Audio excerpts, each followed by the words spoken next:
सभी को सबसे पहले गुड आफ्टरनून। मेरे प्यारे बच्चों, कैसी लग रही है सीए इंटर की जिंदगी? बेकार ये तुम फाउंडेशन में भी यही बोलती थी, कभी तो खुश रहे। चलो, कल में बोलते इसमें तुम खुश नहीं रह सकता। वो तो मैं मजाक में बोलता हूँ। ऐसा खुशी यही तो है, आप लोग कर रहे हो। आप लोगों का रिजल्ट जब आएगा, जब आप लोग चार्टर्ड अकाउंटेंट बनोगे, तो क्या रुतबा होगा आप लोगों का, है ना? बस ये सोचो, है होगा नहीं रुतबा। अभी अभी मैं एक शादी से आया हूँ, अभी जस्ट डायरेक्ट क्लास में आया हूँ। शादी अटेंड कर रहे हो? हाँ, अब बुला लेते हैं लोग, क्या करें। हाँ, दिन में इस्कॉन टेम्पल में हुई थी अभी, तो वहाँ डिवोटीज थे, कुछ नॉर्मल शादी। उसमें लगभग 14-15 चार्टर्ड अकाउंटेंट थे।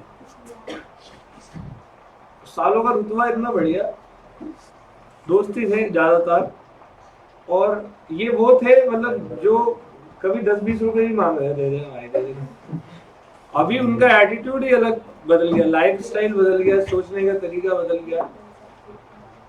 तो ये उनका तरीका नहीं बदला, ये उनकी डिग्री ने बदल दिया, है ना? अच्छी लाइफ स्टाइल, बहुत बढ़िया सोच, मतलब बेसिक नेसेसिटीज के लिए उनको परेशान नहीं होना पड़ता, जो आम आदमी की बहुत बड़ी समस्या है ना? चलो, अब मैं स्टार्ट कर रहा हूं आप लोगों का सैलरी चैप्टर। 3 लेक्चर हमारे हुए। पहला काम, इन पूरे के पूरे 3 के 3 लेक्चर को रिवाइज करना, ठीक है? फिर हम आज की क्लास को शुरू कर देंगे। आज एक और रिटायरमेंट बेनिफिट है, पेमेंट ऑफ ग्रेचुटी और लीव इनकैशमेंट बचा हुआ है। अभी कितने क्वेश्चन करे थे? लीव इनकैशमेंट का क्वेश्चन नहीं किया था? पक्का? सिर्फ बेसिक सिर्फ बताया था ना? ठीक है, आज क्वेश्चन, हाँ डन। तो फिर पहले एक बार रिवाइज करें सब लोग, बिल्कुल क्लास के अंदर।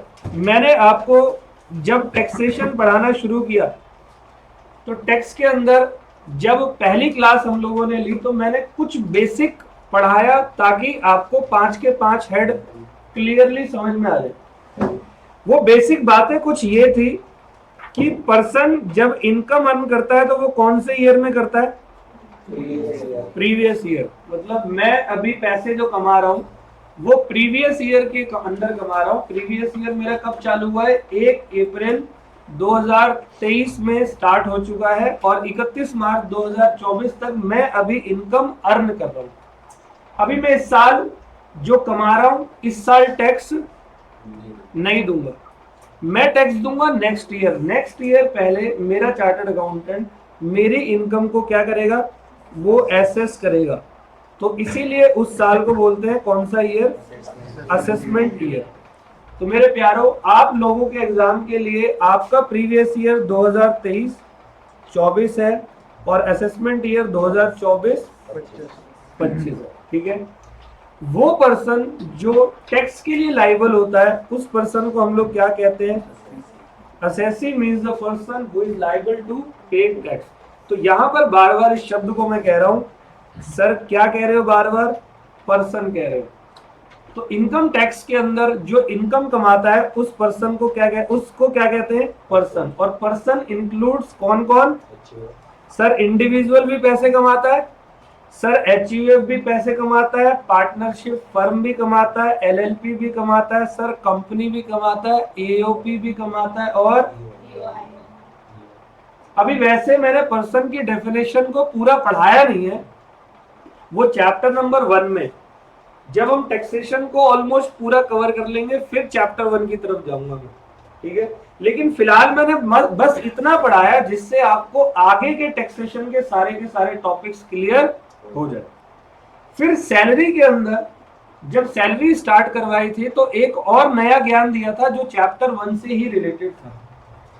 मैंने आप लोगों को बताया, देखो बहुत आराम से हम रिवाइज करेंगे, ठीक है? रिवीजन ऐसे नहीं, बिल्कुल प्रेम से, ठीक है? ताकि आपका टैक्स के अंदर एक बार कमांड बन जाता है ना शुरुआती 10-15 क्लासेस के अंदर, तो आपका टैक्स बहुत बेहतरीन है। कमांड नहीं बनेगा तो टैक्स को गाली दोगे। तो टैक्स हमें बेहतरीन करना है, ठीक है? तो मैंने आपको ये बताया कि पिछले कुछ सालों से जैसे नया जीएसटी आया, ऐसी भारत की सरकार डायरेक्ट टैक्स के अंदर भी एक नया लेकर आने वाली है, क्या? डायरेक्ट टैक्स कोड बोलते हैं। क्योंकि अभी जीएसटी पूरा का पूरा इंप्लीमेंट अच्छे तरीके से नहीं हुआ है, तो सरकार अभी थोड़ा सा मतलब एक तरीके से प्रिकॉशन ले रही है। डायरेक्ट टैक्स कोड को डायरेक्टली अभी नहीं ला रही, वो थोड़ा समय लेगी। लेकिन गवर्नमेंट क्या कर रही है? गवर्नमेंट इनकम टैक्स के अंदर कई सारे बदलाव कर रही है जो इससे पहले कभी देखे नहीं गए। अभी कुछ साल पहले, 2 साल हो गए, 2 साल के अंदर एक सेक्शन आया, सेक्शन नंबर 115 बीएसी। सुना है आप लोगों ने मुझसे क्लास के अंदर? अच्छा, इस सेक्शन का कोई वजूद नहीं था, ये कुछ था ही नहीं। पहले इनकम पर टैक्स कुछ इस तरीके से दिया जाता था, पर्सन की जो भी इनकम है, मान लो किसी की इनकम 15 लाख रुपए है, अभी रिवीजन करा रहा हूं, मैं रिपीट कर रहा हूं, जो पुरानी क्लासेस में नहीं आए हैं या आए हैं उसके लिए भी थोड़ा स्ट्रॉन्ग और करते हैं। 15 लाख किसी की इनकम है तो वो टैक्स कैसे देता था? उसकी 0 से 2.5 लाख रुपए की इनकम पर कोई टैक्स नहीं लगता था। तो 15 लाख में शुरुआती 2.5 लाख पर कोई टैक्स नहीं, 2.5 लाख के बाद 2,50,000 एक रुपए से 5 लाख तक 5%, 5 लाख से 10 लाख तक 20% एंड 10 लाख ऑनवर्ड 30%। आज की डेट में इस पूरे के पूरे स्लैब रेट को, अच्छा ये जो इसको बोलते हैं स्लैब रेट, क्या कहते हैं? अच्छा, एक बात और सुनो, ये जो स्लैब था ये उम्र के हिसाब से भी था, इंडिविजुअल एचयूएफ के हिसाब से था। किसी की उम्र अप टू 60 है तो अलग स्लैब होता था, 60 से 80 की उम्र है तो अलग होता था, 80 अबव होता था तो अलग होता था। तो उन सबको अब इनकम टैक्स क्या कहता है? Old regime. ऑल वेल, तो इनकम टैक्स अब एक नया टॉपिक लेकर आया, नया सेक्शन 115C 115 बीएससी 1A, जो कि ये कहता है कि अब आप कौन से रिजीम में हो? New regime. बहुत सिंपल है। जब हम चैप्टर 1 करेंगे ना, जब हम प्रैक्टिकल क्वेश्चन करेंगे, पूरा टेक्स्ट पढ़कर सबसे लास्ट चैप्टर कराऊंगा जिसमें से आपका मैंडेटरी क्वेश्चन आता है बड़ा वाला एग्जाम के अंदर, तो वहां जब आप टैक्स की कैलकुलेशन करोगे तब आप 115 बीएससी 1A देखोगे, बड़ा आसान है। अप टू 3 लाख नील, 3 से 6 लाख 5%, 6 से 9 10%, 9 से 12 15, मतलब हर 3 लाख की बढ़ोतरी में 5% बढ़ाते गए, बस दैट्स इट, ऑल वेल। तो अब आप लोगों को क्या करना है? आप लोग ना बीच में लटके हुए स्टूडेंट्स हो, क्या आपसे ओल्ड रिजीम भी पूछ सकता है और आपसे, अच्छा अगर कुछ नहीं दे रखा तो बाय डिफॉल्ट क्या मानना? ये सब मैंने बता दिया आपको। अब आपको क्या करना है, इस अटेम्प्ट के बच्चों के लिए जो नवंबर का पेपर देंगे उनको ओल्ड की भी पूरी नॉलेज होनी चाहिए, और अब आगे आने वाले समय में कुछ समय बाद ये ओल्ड को खत्म ही कर देंगे, हटा देंगे, फिर सारे बच्चे क्या पढ़ेंगे? वहां टीचर को इतना एक्सप्लेन नहीं करना होगा। आ गया? तो फिलहाल आपको ओल्ड भी पढ़ना है और न्यू भी पढ़ना है, ठीक है जी। तो अब ये जो पर्सन ऊपर इनकम कमा रहा है, ये अपनी इनकम पर क्या पे करेगा? टैक्स पे करेगा। तो बता रखा है कि इनकम आप कितने अलग अलग तरीकों से कमा सकते हो। आप इनकम कमा सकते हो सैलरी से, आप लोग प्रोफेशनल बनोगे, चार्टर्ड बनोगे, कॉस्ट अकाउंटेंट बनोगे तो आपकी तनख्वाह आएगी अगर आप कहीं पर नौकरी करते हो, ठीक है। आप सैलरी के अलावा आपका कोई घर हो सकता है, हाउस प्रॉपर्टी, उस हाउस प्रॉपर्टी से आप पैसे कमा सकते हो रेंट के तौर पर। आप कहीं बिजनेस कर सकते हो, उसको कहते हैं PGBP, profit and gain from business and. इसके बाद आप हो सकता है अपनी किसी प्रॉपर्टी को बेच के कोई पैसा कमा लो, या अपने शेयर्स एंड डिवेंचर्स को बेच के पैसा कमाओ, ट्रांसफर करके बोलते हैं। और कोई एक पर्सन जिसकी इनकम इन 4 हेड के अंदर नहीं आती, वो आता है ये लास्ट चैप्टर में, जिसको क्या कहते हैं? Other sources. ऑल वेल, आपके डायरेक्ट टैक्स के ये एक तरीके का वो है, स्तंभ बोलते हैं ना, बेस। इनके बिना डायरेक्ट टैक्स अधूरा है। अगर आपने ये 5 के 5 पढ़ लिए ना, आप यकीन मानो 90% इनकम टैक्स आपकी मुट्ठी के अंदर है। मे भी इससे ज्यादा, कम नहीं।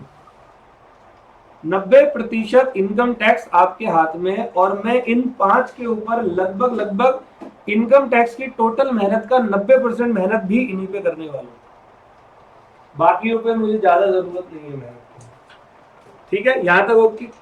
अच्छा, इन 5 के 5 चैप्टर्स को इनकम टैक्स कहता है, ये होते हैं 5 हेड्स ऑफ इनकम। ये हमारी इनकम के 5 हेड है। तो इन 5 के 5 हेड को आपको अपने हेड के अंदर बिल्कुल समा लेना है, बैठा देना है। एक एक करके हमने स्टार्ट किया। सबसे पहले कौन सा? अच्छा, ये अभी तक की पहली क्लास के रिवीजन। ओके, कोई ऐसा बच्चा, आ जाओ बेटे जल्दी, कोई ऐसा बच्चा जिसको ये वाला अभी तक की क्लास जो रिवाइज करवाई है उसमें किसी प्रकार का कोई डाउट आपको बेटा? और कोई ऐसा? ठीक है, आगे बढ़ते हैं। तो मैंने कहा ये 5 चैप्टर करेंगे और यकीन मानो बड़े सुकून से करेंगे, वो बिल्कुल जल्दीबाजी नहीं। जितने क्वेश्चन आपको दूंगा मैं, सारे के सारे क्वेश्चन हम क्लास के अंदर डिस्कस करेंगे। 2 4 5 होमवर्क होंगे बस। ठीक है जी। मैंने स्टार्ट करा आपका चैप्टर कौन सा? जैसे ही सैलरी का चैप्टर मैंने स्टार्ट कराया, मैंने कहा कि जितने हेड्स हैं वो सारे हेड का एक ना चार्जिंग सेक्शन है। कौन सा? Charging section. तो सैलरी का चार्जिंग सेक्शन बता दो। 15। Section number 15 is the charging section of salary. ठीक है। अब इस चार्जिंग सेक्शन के अंदर सबसे पहली मैंने आपको ये बात बताई कि जब भी आपका कुछ मेन इंपॉर्टेंट बातें बता रहा हूं, क्योंकि रिवीजन में सारी चीजें भी क्लियर नहीं हो सकती।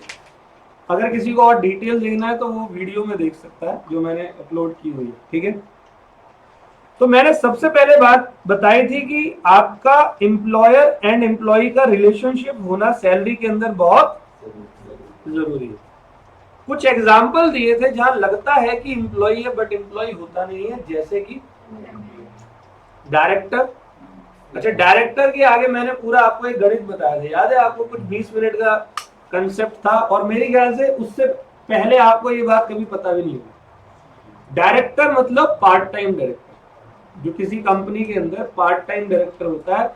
फुल टाइम की बात नहीं कर रहा हूं। फुल टाइम को जो सैलरी मिलती है वो इसी चैप्टर के अंदर आती है, लेकिन पार्ट टाइम डायरेक्टर को जो सैलरी मिलती है वो अदर सोर्सेज के अंदर आती है, क्योंकि उनके बीच में एम्प्लॉयर और एम्प्लॉय का रिलेशनशिप नहीं। दूसरी बात मैंने आपको बताई थी, एक पार्टनर को अपनी फर्म से मिलने वाला सैलरी, पार्टनर को 3 चीजें मिलती है, एक सैलरी, एक इंटरेस्ट ऑन कैपिटल और एक प्रॉफिट। तो पार्टनर को जब सैलरी मिलती है तो सैलरी काम करने की मिलती है, लेकिन वहां पर एम्प्लॉयर एम्प्लॉय का रिलेशनशिप होता है क्या? वो तो खुद की फर्म है उनकी, है ना? तो उनकी इनकम कहाँ जाती है? और एक था एमपी और एमएलए, वो सब अदर सोर्सेज में जाता है। ठीक है। जब हम चैप्टर करेंगे अदर सोर्सेज में भी कुछ अमेंडमेंट आई हुई है जो आपके अटेम्प्ट के लिए एप्लीकेबल है। बड़ा मजेदार चैप्टर है अदर सोर्सेज भी। मैं सैलरी के बाद अदर सोर्सेज या हाउस प्रॉपर्टी में से एक कोई करवाऊंगा। तो इसके बाद मैंने कहा एक दूसरी मुद्दे की बात कि कॉन्ट्रैक्ट ऑफ सर्विस होना चाहिए, कॉन्ट्रैक्ट फॉर सर्विस नहीं होगा। अब कॉन्ट्रैक्ट ऑफ सर्विस और कॉन्ट्रैक्ट फॉर सर्विस का मतलब क्या है? देखो, मैं यहाँ पर आप लोगों की क्लास लेने आता हूँ, सर के पास आता हूँ क्लास लेने के लिए, तो मेरा और सर का कॉन्ट्रैक्ट फॉर सर्विस है। कौन सा है? आई एम नॉट एम्प्लॉय, मैं एम्प्लॉय नहीं। मेरा एक तरीके का कॉन्ट्रैक्ट है, मैं एक फ्रीलांसर हूँ, मैं आता हूँ क्लासेस दे देता हूँ, जो भी समय मुझे मैडम बताती हैं तो मैं उस समय पर आता हूँ, क्लास देता हूँ और फिर मैं चला जाता हूँ। और एम्प्लॉयर और एम्प्लॉय के रिलेशनशिप में एक टाइमिंग होती है, जैसे एक ऑफिस का टाइम है मॉर्निंग 9 to 6, जिसमें एम्प्लॉयर जो बोलता है एम्प्लॉय को ऑब्लिगेशन मान के लगातार करना पड़ता है, और कॉन्ट्रैक्ट फॉर सर्विस में ऐसा कुछ भी नहीं होता। ठीक है। तो यहां पर रिलेशनशिप कौन सी होनी चाहिए? कॉन्ट्रैक्ट ऑफ सर्विस की। ये भी डन था। फिर मैंने आपको बताया ये जो सैलरी का चैप्टर है, इस सैलरी के चैप्टर में आपको पढ़नी है 4 बातें। जिसमें से एक हम कंप्लीट कर चुके हैं और एक हमारा चल रहा है, जो कि अभी 2-3 लेक्चर उसमें लगेंगे, खत्म हो गए। सबसे पहले मैंने सैलरी में बताया, एक होता है क्या, अलाउंसेस। तो मेरे प्यारो, अलाउंसेस का मतलब होता है कैश बेनिफिट, जो कि देता है कौन, किसको। अब कैश बेनिफिट भी मैंने आपको 3 पार्ट्स में बताया। एक होता है मेरा क्या, फुल्ली एग्जेम्प्टेड। तो फुल्ली एग्जेम्प्टेड अलावेंस कौन से होते हैं, मतलब ऐसे अलावेंस जिन पर कोई टैक्स नहीं लगता। वो अलावेंसेस जो कि किसी एम्बेसडर्स को, जो हमारे भारत को रिप्रेजेंट कर रहे हैं, यूनाइटेड नेशन बॉडी के मेंबर्स को, जो कि इंडिया के मेंबर, या एमपी वगैरह, मेंबर ऑफ पार्लियामेंट, या हाई कोर्ट, सुप्रीम कोर्ट के जज, इनको मिलने वाले जितने भी अलावेंसेस होते हैं वो सारे एग्जेम्प्ट की कैटेगरी में आते हैं, फुल्ली एग्जेम्प्ट। तो ये हमने पढ़ा। मोस्ट इंपॉर्टेंट आपको मैंने क्या बताया था, पार्टली टैक्सेबल और पार्टली एग्जेम्प्टेड। मतलब दूसरा वाला जो हिस्सा था अलावेंसेस का, उसमें कुछ हिस्सा टैक्सेबल होगा और कुछ हिस्सा क्या होगा। तो मैंने इस पार्टली टैक्सेबल और पार्टली एग्जेम्प्टेड को 2 कैटेगरी में आपको बताया। मैंने कहा ओल्ड रिजाइम में इसका क्या सॉल्यूशन है और 115 BAC 1A में इसका क्या सॉल्यूशन है। ओल्ड रिजाइम में पूरा का पूरा पार्टली टैक्सेबल और पार्टली एग्जेम्प्ट की कैटेगरी में आता है। वो पूरा का पूरा क्या होता है, तो पहले मैं आपको बता रहा हूं ओल्ड रिजाइम, ठीक है, रिवाइज करवा रहा हूं।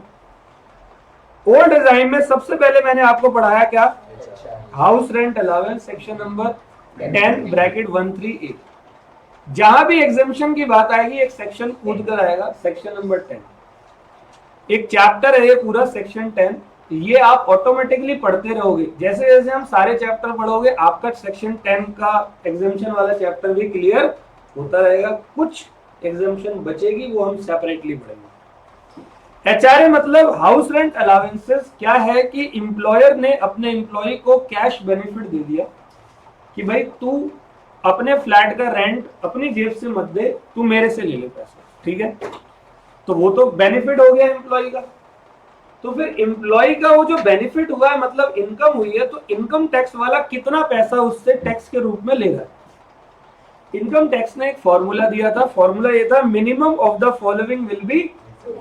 तो मैंने 3 कैटेगरी आपको बताई थी, 3 अमाउंट, तीनों में जो मिनिमम होगा वो एग्जेम्प्ट, और एक्चुअल एचआरए जो मिला उसमें एग्जेम्प्टेड माइनस करोगे टैक्सेबल आ जाएगा। तो वो 3 कैटेगरी क्या थी, number 1 actual HRA received, amount लिख दो। नंबर 2 50 या 40% ऑफ सैलरी। 50% ऑफ सैलरी कब होगा, जब मेट्रोपॉलिटन सिटी में दिल्ली, मुंबई, चेन्नई, कलकत्ता। और number 3 rent paid minus 10% of salary. अब मेरे दोस्त यहाँ पर सैलरी के बारे में बात है कि सैलरी क्या होती है। तो सैलरी होती है आपकी B4 बेसिक, C4 कमीशन और D4 DA। ये कमीशन और DA जब भी आप क्वेश्चन सॉल्व करते वक्त लेंगे, आपको साफ साफ देखना है कमीशन के ब्रैकेट में फिक्स परसेंटेज ऑफ टर्नओवर होना चाहिए और DA के ब्रैकेट में फॉर्मिंग पार्ट ऑफ सैलरी या रिटायरमेंट बेनिफिट, ठीक है। तो ये जब हमारा हो गया तो तीनों अमाउंट आगे होंगे, नीचे मिनिमम वाला एग्जेम्प्ट हो जाएगा और जो एक्चुअल था इसमें से एग्जेम्प्टेड माइनस कर दो, क्या आ गया, टैक्सेबल। अभी हमारी कौन सी रिवीजन चल रही है, ओल्ड रिजाइम की, ठीक है। अब ओल्ड रिजाइम में पहला था एचआरए, पूरा पार्टली कराऊंगा, 7-8 अलग अलग थे, ध्यान से सुनना। दूसरा था children education allowance 10-14। Children education allowance क्या होते हैं, maximum 100 rupees per month per child is exempted, maximum up to how much, 2 children, ठीक है। तीसरा था children hostel allowance, maximum 300 per month per child is exempted, maximum up to 2 child, ठीक है। चौथा था मेरा, एक पूरा का पूरा मैंने चौथे को बताया था, hurt CD, HURT helper allowance, uniform allowance, research allowance, travelling allowance, conveyance allowance, daily allowance. ये सारे के सारे ऑफिशियल होते हैं ऑफिशियल मतलब, और इससे पहले जो पढ़ा वो क्या थे, पर्सनल, और ये वाले ऑफिशियल होते हैं। मतलब ऑफिस के काम को निपटाने के लिए आपको अलाउंसेस दिए जाते हैं। अगर कुछ पैसा बच गया जो ऑफिशियल में आपने यूज नहीं किया, मान लो यूनिफॉर्म अलाउंस के आपको 20,000 दिए गए, यूनिफॉर्म आई 16,000 की, 4,000 रुपए आपके बच गए, वो 4,000 रुपए इनकम टैक्स वाला चार्ज कर लेगा। ठीक है जी। फिर इसके बाद कुछ अलाउंसेस थे। एक अलाउंस था out station allowance. Out station मतलब वो क्या, कितना मिलता है? यस, अगर कोई एम्प्लॉय किसी ट्रांसपोर्ट अंडरटेकिंग में काम करता है, जैसे मैं अगर पायलट हूं तो मेरे को बार बार एयरपोर्ट जाना पड़ता है, आना पड़ता है, जाना पड़ता है, आना पड़ता है, हर एक फ्लाइट के बाद 48 घंटे का स्टे होता है, तो मैं अपने घर आ जाता हूँ या किसी होटल चले जाता हूँ, आना जाना तो बहुत खर्चा है ट्रांसपोर्टेशन का। तो यहाँ एग्जम्पशन कितनी है? 10,000 रुपए पर मंथ और 70% amount of such allowance which ever is lower. All well.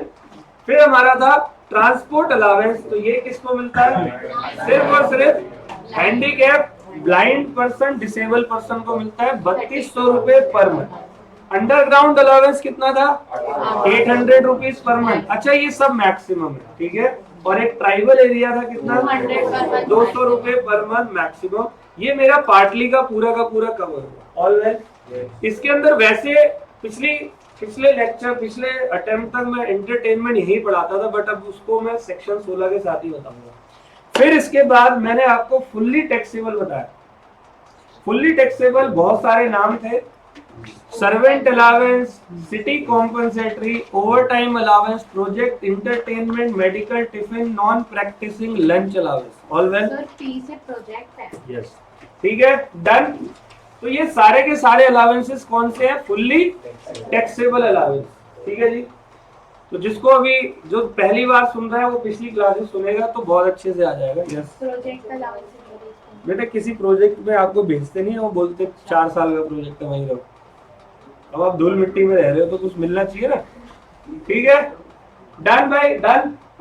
तो ठीक है, ये अलाउंस का पार्ट मेरा कंप्लीट हुआ। मैंने बताया कितनी बातें हमें पढ़नी है। अलाउंस के बाद दूसरी क्या है? दूसरी मेरे प्यारे परक्यूजिट्स। देखो, allowance means benefit in cash, perquisite means benefit in kind. ठीक है, कार दे दी, वहां हेल्पर अलाउंस दिया या हेल्पर दे दिया? ठीक है, पापा की परी। चलो जी, फिर तीसरी बात करते हैं यहाँ पर प्रोविडेंट फंड। वैसे ये रिटायरमेंट बेनिफिट के अंदर ही आता है, और एक आपको मिलता है क्या? Retirement benefit.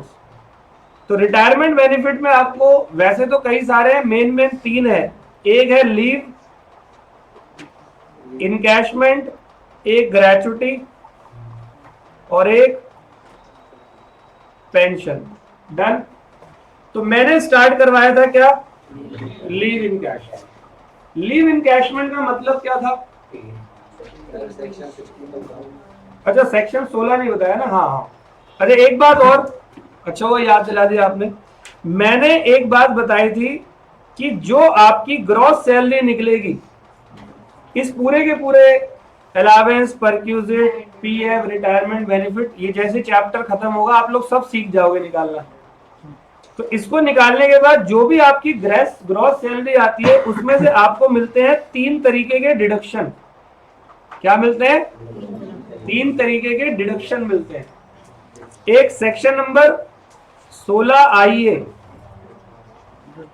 16(2) और 16, याद है सबको?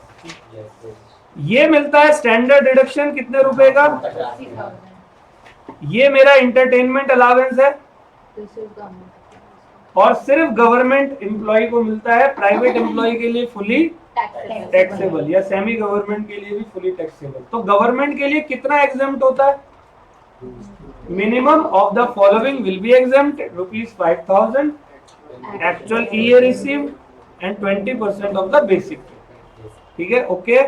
जो भी तीनों का मिनिमम अमाउंट हो एक्चुअल में से माइनस कर दो, एग्जम्प्टेड टैक्सेबल आ जाएगा, उसकी डिडक्शन मिल जाएगी आपको। और एक होता है आपका कौन सा?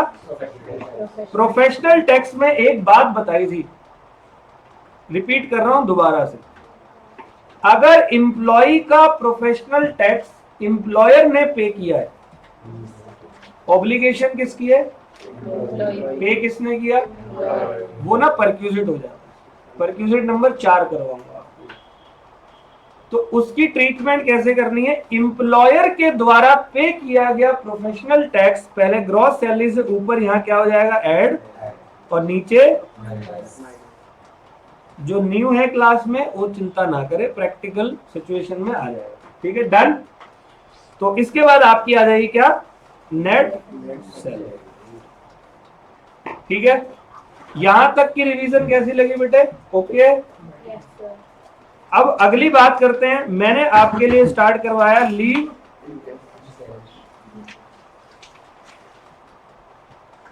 एक बार इसको भी रिवाइज करते हैं, फिर आज हमारे क्वेश्चन की बारी आ जाएगी।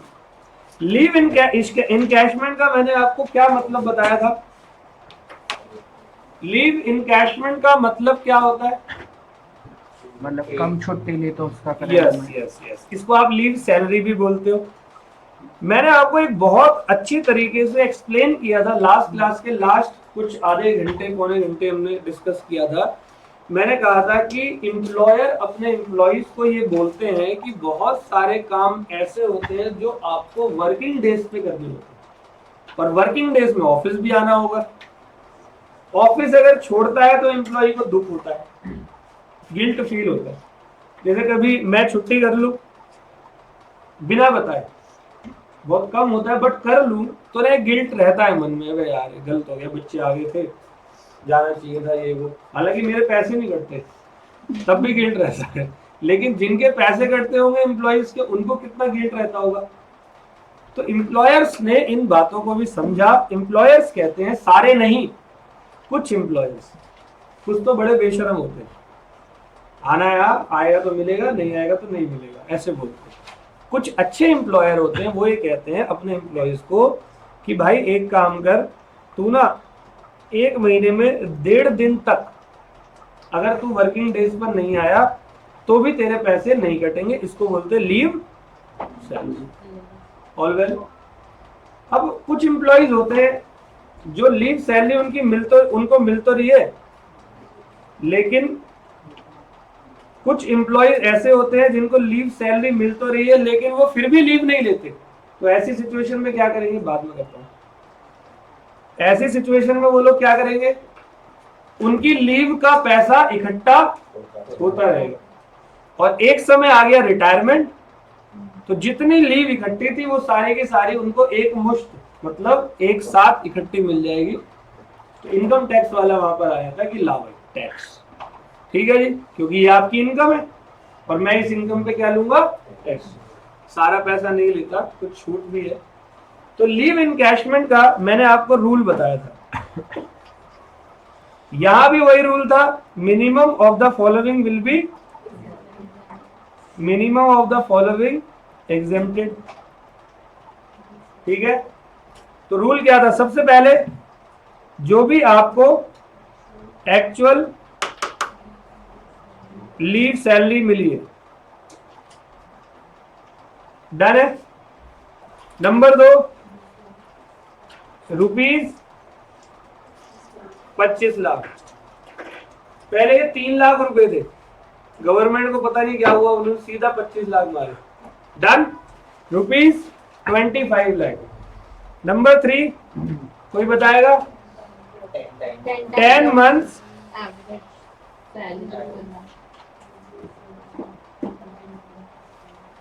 ठीक है, डन है, ठीक है। और नंबर 4, लीव एंटाइटलमेंट। अब बेटे जो अलर्ट उस टाइम नहीं था अभी हो जाना अलर्ट। अभी सुनो, नोट वोट करने की जरूरत नहीं है, कि आपकी बुक में सब कुछ है, वो तो मैडम बताएगी।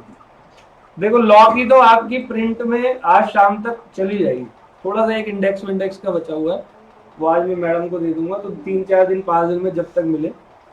तो leave entitlement minus leave availed, ठीक है, मल्टीप्लाई,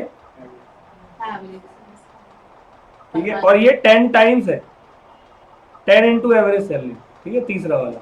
अब ये इसके बारे में मैंने आपको क्या बताया था, leave entitlement minus leave entitlement मतलब मालिक ने जितना लीव उसको दिया है माइनस उसने जितना लीव लिया, मल्टीप्लाई कर दो एवरेज सैलरी से। एवरेज सैलरी निकालना सिखाया था, बहुत सिंपल।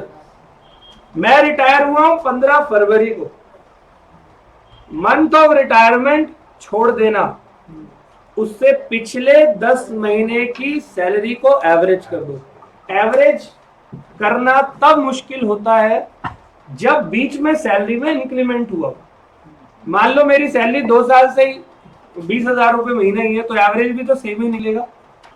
15 फैब को रिटायर हुआ हूं तो फरवरी का महीना हटा दो, जनवरी, दिसंबर, नवंबर, अक्टूबर, वही पीछे चलते चलते 10 महीने का एवरेज कर देना। डन है।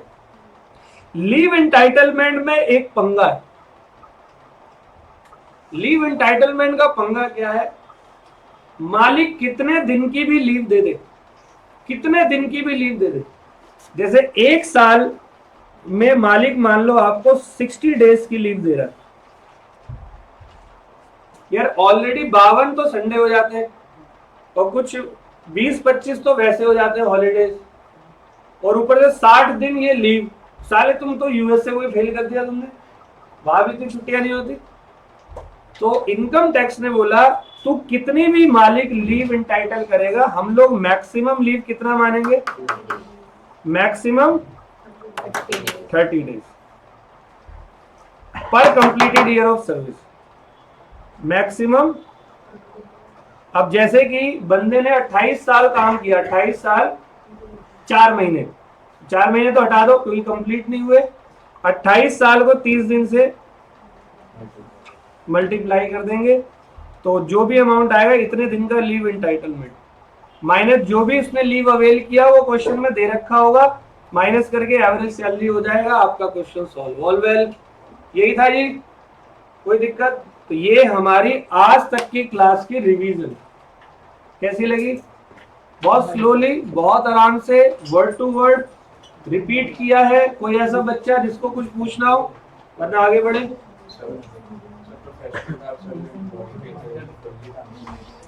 एम्प्लॉई अगर पे कर रहा है तो नीचे डिडक्शन मिल जाएगी ना, ठीक है। अभी फुल फ्लैज क्वेश्चन आएंगे ना, तो 2-4 क्वेश्चन ऐसे होंगे जिसमें प्रोफेशनल टैक्स भी आएगा, आप नीचे माइनस दोबारा बता रहा हूं तो नोट्स पे आके बताऊंगा। चलो सब लोग आ जाएं प्लीज क्लास के अंदर। मैं लीव एंटाइटलमेंट के नोट्स पे जा रहा हूं, एक बार और रिपीट कर रहा हूं क्योंकि ये आपके पेपर के लिए बड़ा इंपॉर्टेंट टॉपिक है।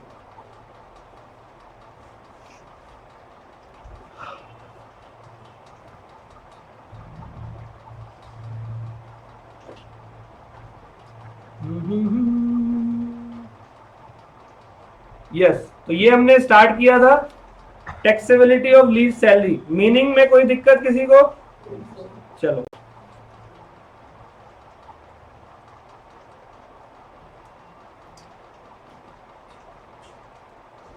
फिर मैंने आपको क्या बताया, टैक्सेबिलिटी क्या होती है लीव सैलरी की। कुछ बातें वहां पर मैंने पिछली क्लास में बताई थी। अगर आपने ड्यूरिंग द जॉब अपनी लीव सैलरी ले ली है तो वो फुली टैक्सेबल होती है। लीव सैलरी एग्जेम्प्ट आपको तब मिलेगा जब रिटायरमेंट पे मिल रहा है, ठीक है, ये होगी थी बात। लीव सैलरी अगर गवर्नमेंट एम्प्लॉय को मिल रही है तो पूरा का पूरा क्या होता है, एग्जेम्प्ट होता है। तो जो अभी चिट्ठी मैंने बताई थी 4 पॉइंटों की, ये किसके ऊपर एप्लीकेबल है? सिर्फ और सिर्फ प्राइवेट एम्प्लॉय। तो फिर क्या है रूल? मैंने बोला minimum of the following, least of the following shall be the amount of leave salary actually receive, मतलब एक्चुअल लीव सैलरी ₹25 लाख। तो जो आम एम्प्लॉय होता है ना उसको इतने पैसे मिलते हैं क्या? 5 लाख, 4 लाख, 3 लाख। तो मतलब ये जो लीव सैलरी का कंसेप्ट है ये हायर क्लास के एम्प्लॉय को टैक्स देने वाला है। जिनको 25 लाख रुपए तक मिले हैं, 25 लाख एग्जैक्ट पूरा अमाउंट नहीं, इसके साथ में कैलकुलेट करेगी, उन्होंने बस एक मैक्सिमम अमाउंट बता दिया 25 lakh. 10 times into average salary per month, क्या एवरेज सैलरी निकालना आ गया, और leave at the credit of the employee, जो भी क्रेडिट में बचा है। क्रेडिट में कैसे निकलता है, क्रेडिट का फॉर्मूला क्या था, leave entitle minus leave avail. Entitlement में आपको सतर्क रहना है। मान लो मालिक ने एक साल में 60 डेज की लीव दी है, आपको सिर्फ कितने दिन की लेनी है, 30 डेज। ठीक है, डन।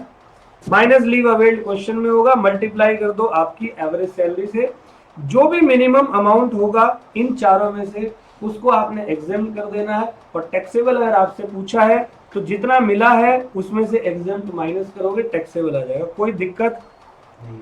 ठीक है जी, ओके। तो एवरेज सैलरी आपको समझ में आ गया पूरा का पूरा, ये पूरा का पूरा टॉपिक आ गया। अब मैं आपको दे रहा हूं क्वेश्चन।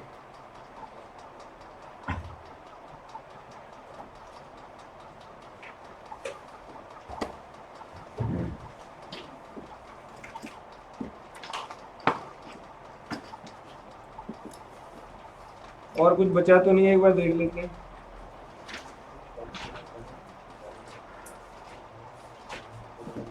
नहीं, चलो क्वेश्चन पे आ जाते हैं।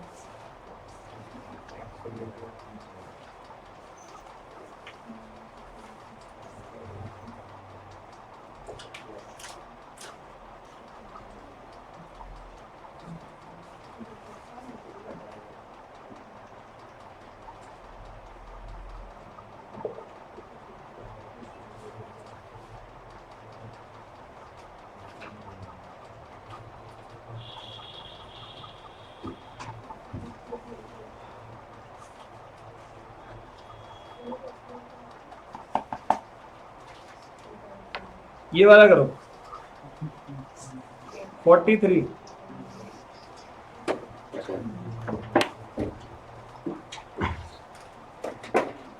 फटाफट, कोई जल्दीबाजी नहीं करनी है।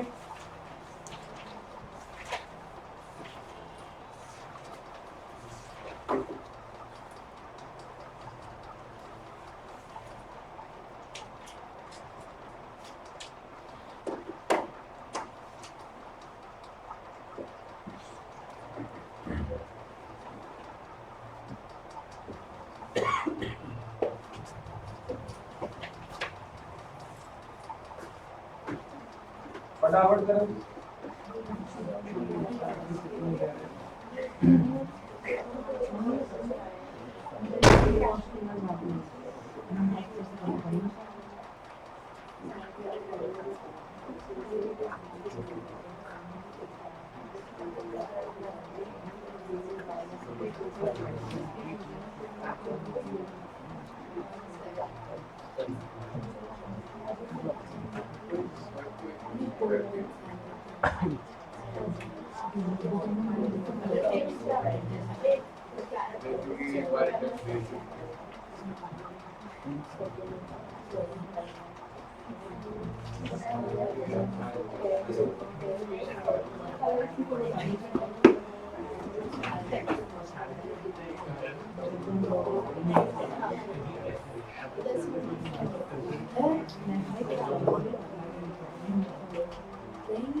एवरेज सैलरी इतनी तो अभी नहीं होगी।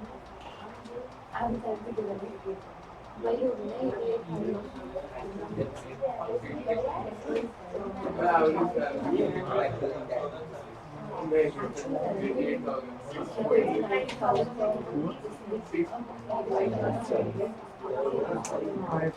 पहली क्लास से पता चलेगा।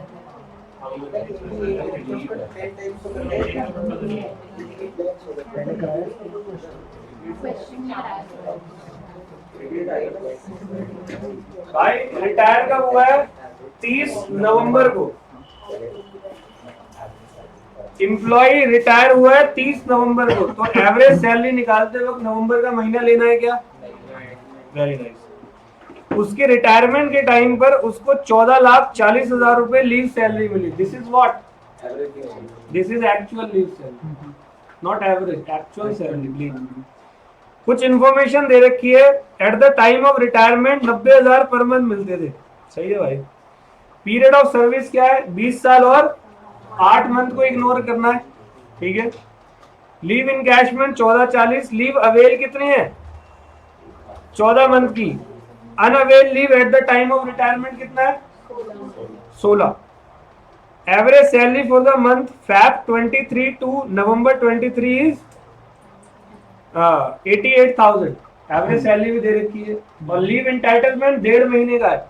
हमें कितने का मिलेगा? 30 डेज। 30 डेज का। पर डन। नवंबर को छोड़ के 10 महीने का हमने मिला। हाँ तो आप निकालो ना उसको। तो आपने 90,000 एक महीने का ऐड करना पड़ेगा, 9 महीने। अब ये मैं बताऊंगा नहीं, ये आपको बताऊंगा, ठीक है। चलो करो स्टार्ट।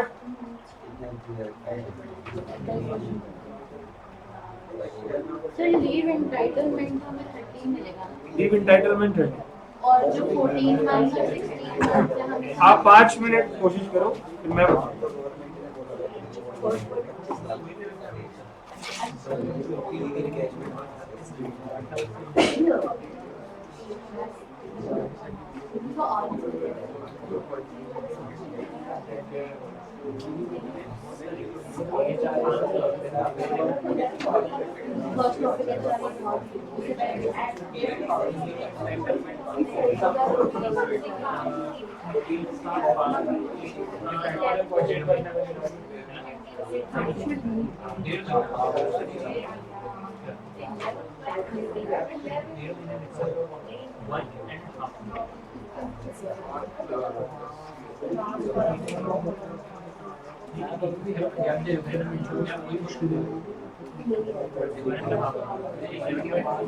बेटे फैब से अक्टूबर दे तो रखा है 10 महीने का 88,000 ही है।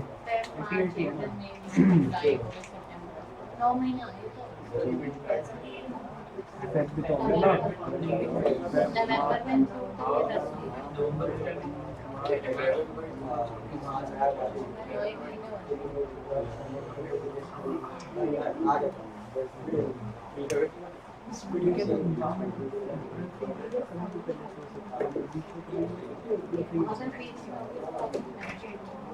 सर जो इसका अगर 90,000 का मतलब इंक्रीमेंट हुआ तो वो किस महीने से हम ले इंक्रीमेंट? लास्ट महीने में ही ले या अप्रैल से ही लेते हैं? इंक्रीमेंट जिस दिन लेते हैं, जिस दिन हुआ है। तो वो तो लिखा नहीं है ना, लेकिन हाँ तो इसीलिए यहाँ पर 88,000 मानना है 88 आपका एवरेज सैलरी।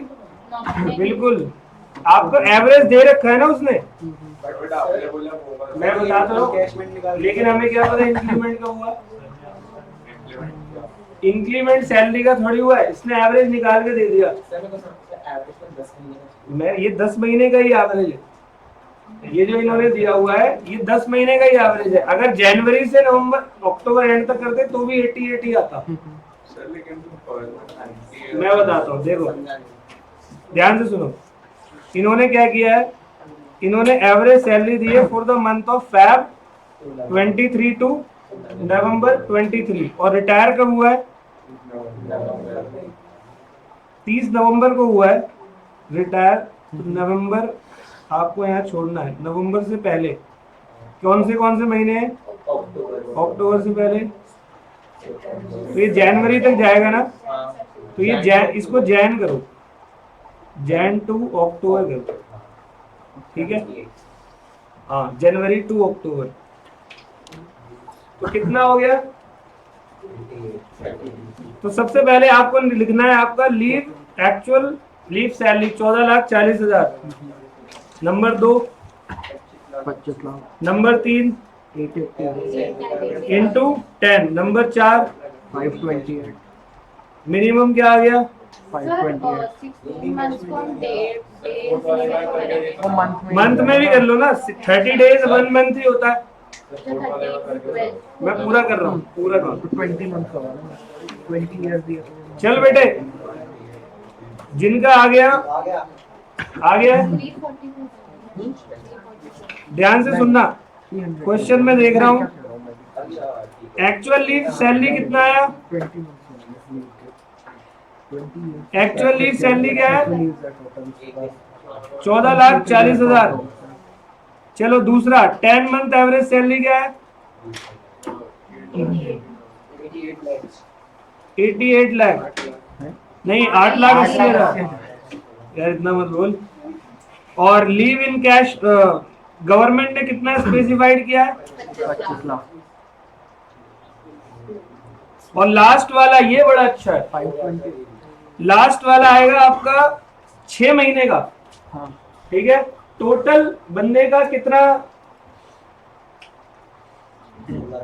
लीव अवेल कितनी करी है? 14 टोटल जॉब कितने साल करी है? 28 तो 20 में से 14 गए, कितने बचे? 6 डन। लीव एंटाइटलमेंट 20 क्यों लिया सर? अरे बेशक 1.5 महीने की लीव है, सब सुनना है यहाँ पर। 14 months एक मिनट, वही बता रहा हूँ ना, सब सुनो। यहाँ पर क्या है? 1.5 महीने for every completed year of service. 1.5 महीने की उसको लीव मिल रही है, लेकिन वो ये कह रहा है आपका लीव इनकैशमेंट का प्रोविजन ये कहता है कि पूरे के पूरे साल, यानी कि पूरी कंप्लीटेड ईयर ऑफ सर्विस में 1 महीने की छुट्टी दूंगा। डन। अब ये बात बताओ यहाँ पर कि टोटल सर्विस कितनी दी है? हर साल कितने महीने की? 1 महीने तो 20 साल के कितने महीने हो गए? 20 मंथ। और अवेल ये तो क्या हो गया? एंटाइटलमेंट हो गया। और अवेल कितने की करी? 14 months 14 महीने की। तो आंसर क्या आ गया? 6 मंथ। All well. हाँ, ये 1.5 मंथ है। अरे तो बेटे यही तो बता रहा हूँ, लीव एंटाइटलमेंट मालिक कितना दे रहा है? मालिक कितना दे रहा है? हमें लेना कितना है? 30 डेज।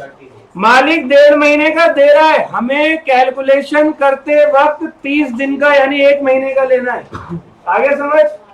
अब कोई डाउट किसी को? 5 लाख कैसे? 16 दे रखा है इनटू 30 किया 30 दिन के हिसाब से माइनस 16 इनटू 30 किया जो बैलेंस है उसको 88 से मल्टीप्लाई कर दिया। आंसर सेम ही आएगा।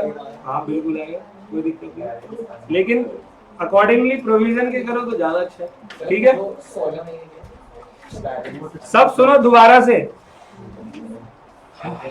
प्रोविजन को भूल जाओ 1 मिनट के लिए। ये ना अनअवेल लीव है, इतनी लीव उसने नहीं ली, तो वो ये कह रहा है मुझे 16 महीने का मिलना चाहिए रिटायरमेंट, मतलब मुझे पूरा पैसा मिलना चाहिए 16 महीने का। वो कह रहा है कि सुन इधर, प्रोविजन के अकॉर्डिंग तुझे 16 का नहीं मिलेगा, 6 का मिलेगा। वो कैसे? मेरा रूल ये कहता है कि leave entitlement her completed year of service का मैक्सिमम 1 महीना दूंगा। ये इनकम टैक्स कह रहा है। कंप्लीटेड ईयर कितने हो गए? 20। तो तूने 20 साल यानी कि हर साल कितने महीने? 1 महीने, मतलब लीव आपका 20 महीने की होगी एंटाइटल, जिसमें से अवेल तूने 14 कर ली, बची तेरी 6 पे आप तू एवरेज सैलरी से मल्टीप्लाई करना, कितना आएगा?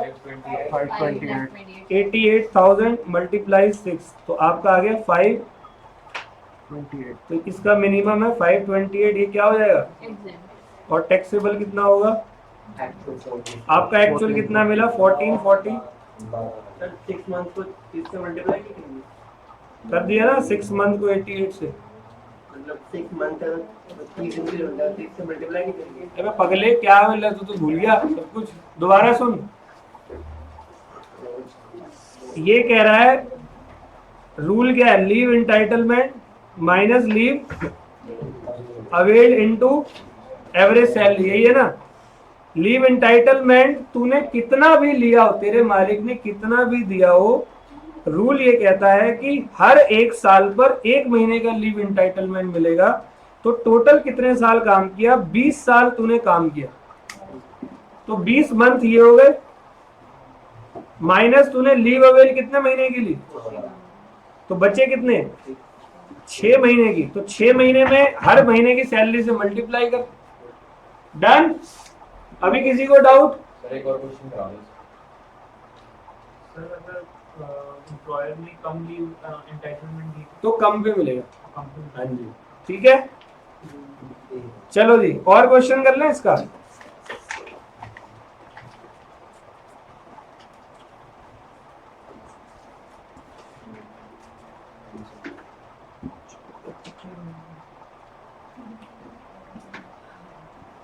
एक आपको प्रोविजन करवा रहा हूं ग्रेचुटी का, ठीक है, और उसके साथ में फिर लीव इनकैशमेंट का भी क्वेश्चन आ जाएगा। डन है? चलो अब सुन लो जी ग्रेचुटी की बात। तो अब आपका रिटायरमेंट बेनिफिट का एक टॉपिक कंप्लीट हो गया। अब मैं दूसरा स्टार्ट करवा रहा हूं ग्रेचुटी।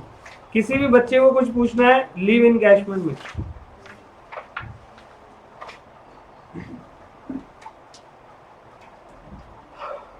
चलो, टैक्सेबिलिटी ऑफ ग्रेचुटी, फिर करेंगे पेंशन, ठीक है? सही सीक्वेंस चल रहा है आप लोगों का? कोई दिक्कत तो नहीं हो रही? टैक्सेबिलिटी ऑफ ग्रेचुटी, कोई बताओ जी ग्रेचुटी का मतलब। तो अब आपका फ्रेश टॉपिक स्टार्ट हो गया। देखा जाए तो आज की क्लास का पहला fresh topic, what is the meaning of gratuity? कौन बताएगा? देख भाई, मेरे यहाँ पर मैं मालिक हूँ, ठीक है, लग रहा हूँ आज थोड़ा सा मालिक, ठीक है, थैंक यू, जबरदस्ती अपनी तारीफ करवा रहा हूँ मैं।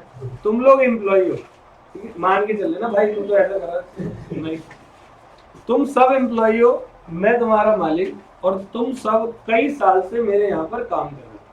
किसी को 20 साल हो गए, किसी को 15 साल हो गए, किसी को 22 साल हो गए।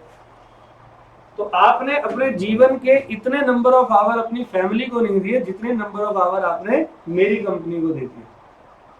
आज आप जा रहे हो, रिटायरमेंट हो रहा है, आप में से किसी मिस्टर ए का रिटायरमेंट हो रहा है, तो आपको लगता नहीं है कि रिटायरमेंट के समय पर हम उसको कितने साल उसने काम किया तो कुछ खुशी दे। तो थैंक यू बोलने से काम नहीं चलेगा। थैंक यू तो हमारे घर में जो अतिथि लोग आते हैं, मेहमान आते हैं, वो भी नहीं बोलते, वो भी कुछ देकर जाता है। या हमारे पास कोई आता है तो हम उनको देते नहीं रिटर्न गिफ्ट। क्यों देते हैं? हम ग्रैटिट्यूड शो करते हैं कि आप आए, हमें अच्छा लगा।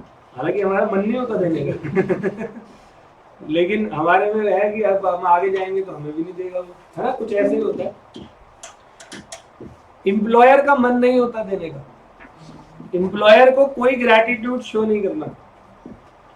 एम्प्लॉयर तो एम्प्लॉय की सैलरी भी ना दे, वो चाहे तो बोले आज नहीं है, आज भंडारा करवा रहा हूँ, खा के जाइए, माता रानी को दे दिया। एम्प्लॉयर नहीं देगा कभी। इसके लिए आया है पेमेंट ऑफ ग्रेचुटी एक्ट। क्या है? अब जरा इस पे फोकस करूंगा। हालांकि मैंने बोनस वाला थोड़ा सा बताया है आपको लिफ्टिंग ऑफ कॉर्पोरेट व्हील के केस में, याद है, अवॉइडेंस ऑफ वेलफेयर लेजिस्लेशन। मैं दोबारा से यहाँ बताने वाला हूँ, ध्यान से सुनना सबके सब। आप सब बताओ, जो एम्प्लॉय कैटेगरी का बंदा होता है, इसकी ना सेविंग्स वगैरह कुछ नहीं होती,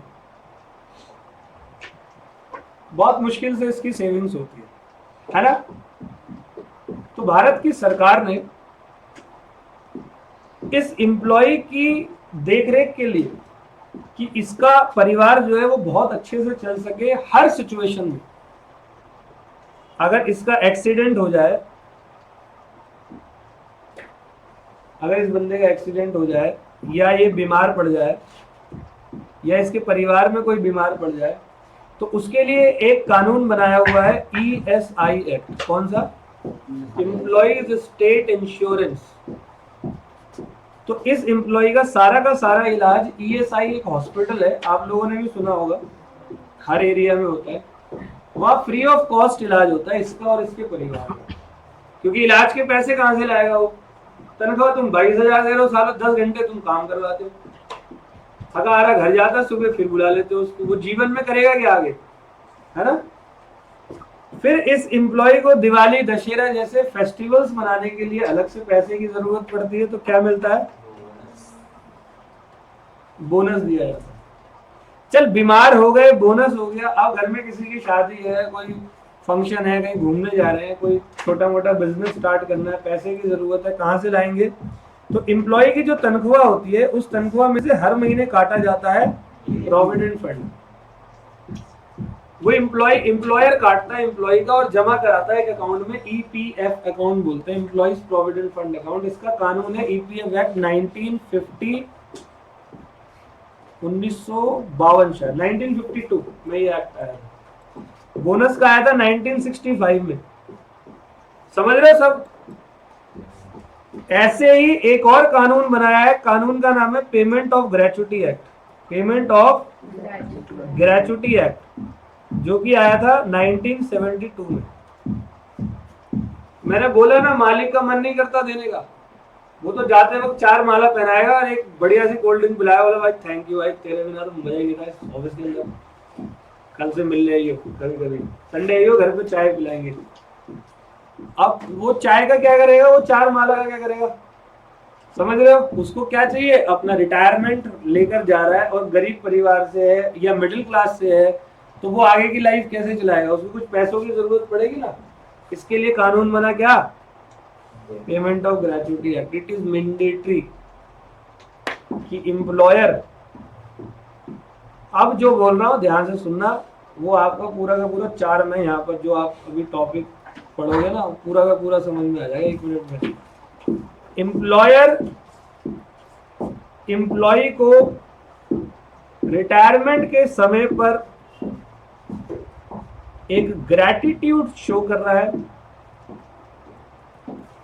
किस फॉर्म में? अमाउंट के फॉर्म में। All well.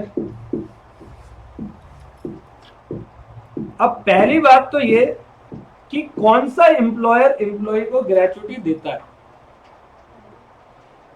तो इस एक्ट में बता रखा है कि कौन कौन से एम्प्लॉयर एम्प्लॉय को ग्रेचुटी देंगे। तो ध्यान से सुनना,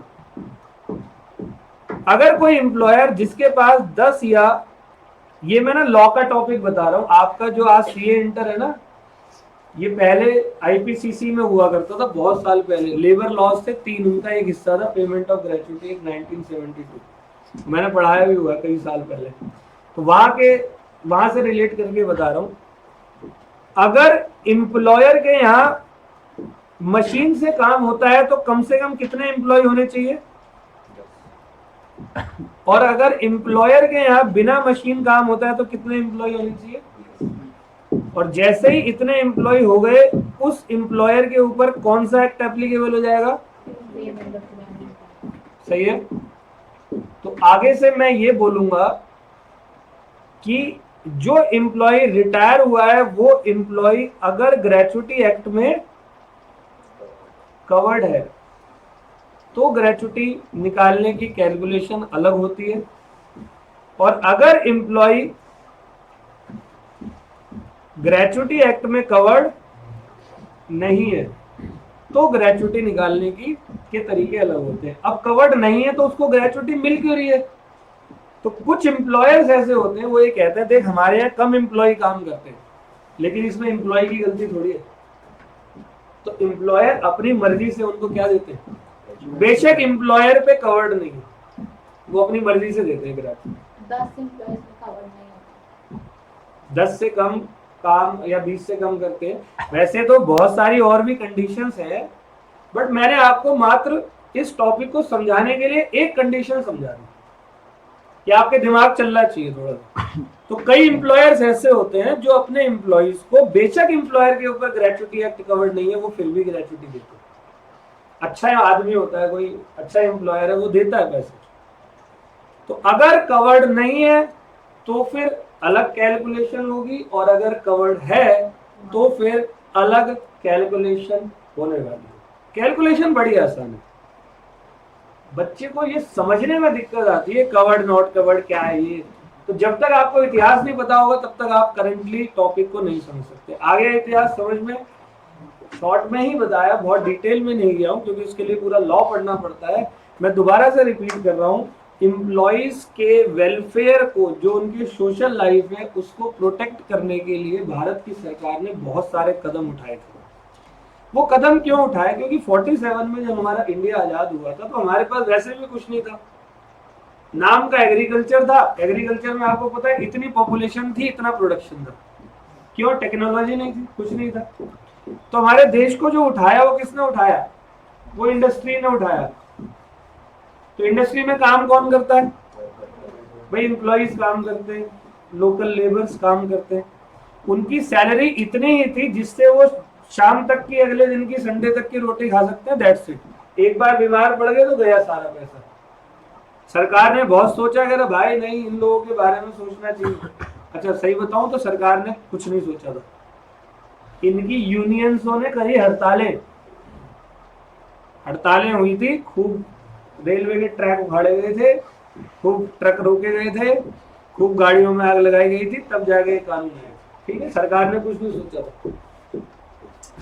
तो फिर कानून आया, बहुत सारे कानून आए, पेमेंट ऑफ बोनस एक्ट आया। सबसे पहले प्रोविडेंट फंड मारा इन्होंने 1952 में, पेमेंट ऑफ बोनस एक्ट 1965 में, ग्रेचुटी 72 में। ठीक है, तो ये सारे वेलफेयर लेजिस्लेशन है। उन बहुत सारे वेलफेयर लेजिस्लेशन में एक प्रोविडेंट फंड वाला और एक ग्रेचुटी वाला, ये आपको इस सैलरी के चैप्टर में रिलेट करना है। प्रोविडेंट फंड वाला बाद में करेंगे, अभी ग्रेचुटी है। तो ग्रेचुटी सारे एम्प्लॉइज पर कवर नहीं होती, इसीलिए अगर किसी एम्प्लॉय को ग्रेचुटी मिल रही है तो क्वेश्चन पढ़ते वक्त आपको ये देखना है वो employee payment of gratuity act में कवर्ड था या वो employee payment of gratuity act में कवर नहीं था। अगर कवर था तो फिर उसकी अलग कैलकुलेशन, और कवर नहीं था तो फिर उसकी अलग कैलकुलेशन। अब आ गया समझ में जी? अब मैं एक काम कर रहा हूं, अब मैं आपको बताता हूं इसके प्रोविजन। तो पढ़ते हैं जी, टैक्सेबिलिटी ऑफ ग्रेचुटी। सब सुनेंगे ध्यान से, मैंने बहुत बेहतरीन तरीके से लिखा हुआ है यहाँ पे। कुछ नहीं करना आपको ना, कोई होमवर्क नहीं है, सजाने सजूने का सारा काम किया हुआ है। आपको बस एक अच्छा सा पेन लेकर घर पे बैठना है, जो इसकी हेडलाइन होती है मेन में, उसको कवर कर लेना बस। ठीक है, तो जनरल मीनिंग हमारी क्या है? In its general sense gratuity would mean है ग्रेचुअस पेमेंट जो कि मालिक देता है अपने, in appreciation of the past service, appreciate करता है कि बहुत बहुत धन्यवाद, बहुत बहुत थैंक यू। अभी मैं जहाँ गया था ना अभी शादी में, तो वापसी में उन्होंने मेरे को एक बहुत अच्छा सा ड्राई फ्रूट का पैकेट नहीं होता, डब्बा था, वो दिया था। तो एप्रिशिएट कर रहे थे, थैंक यू सो मच आप आए, है ना, करते हैं हर कोई। Of the past service rendered by the employee and his association with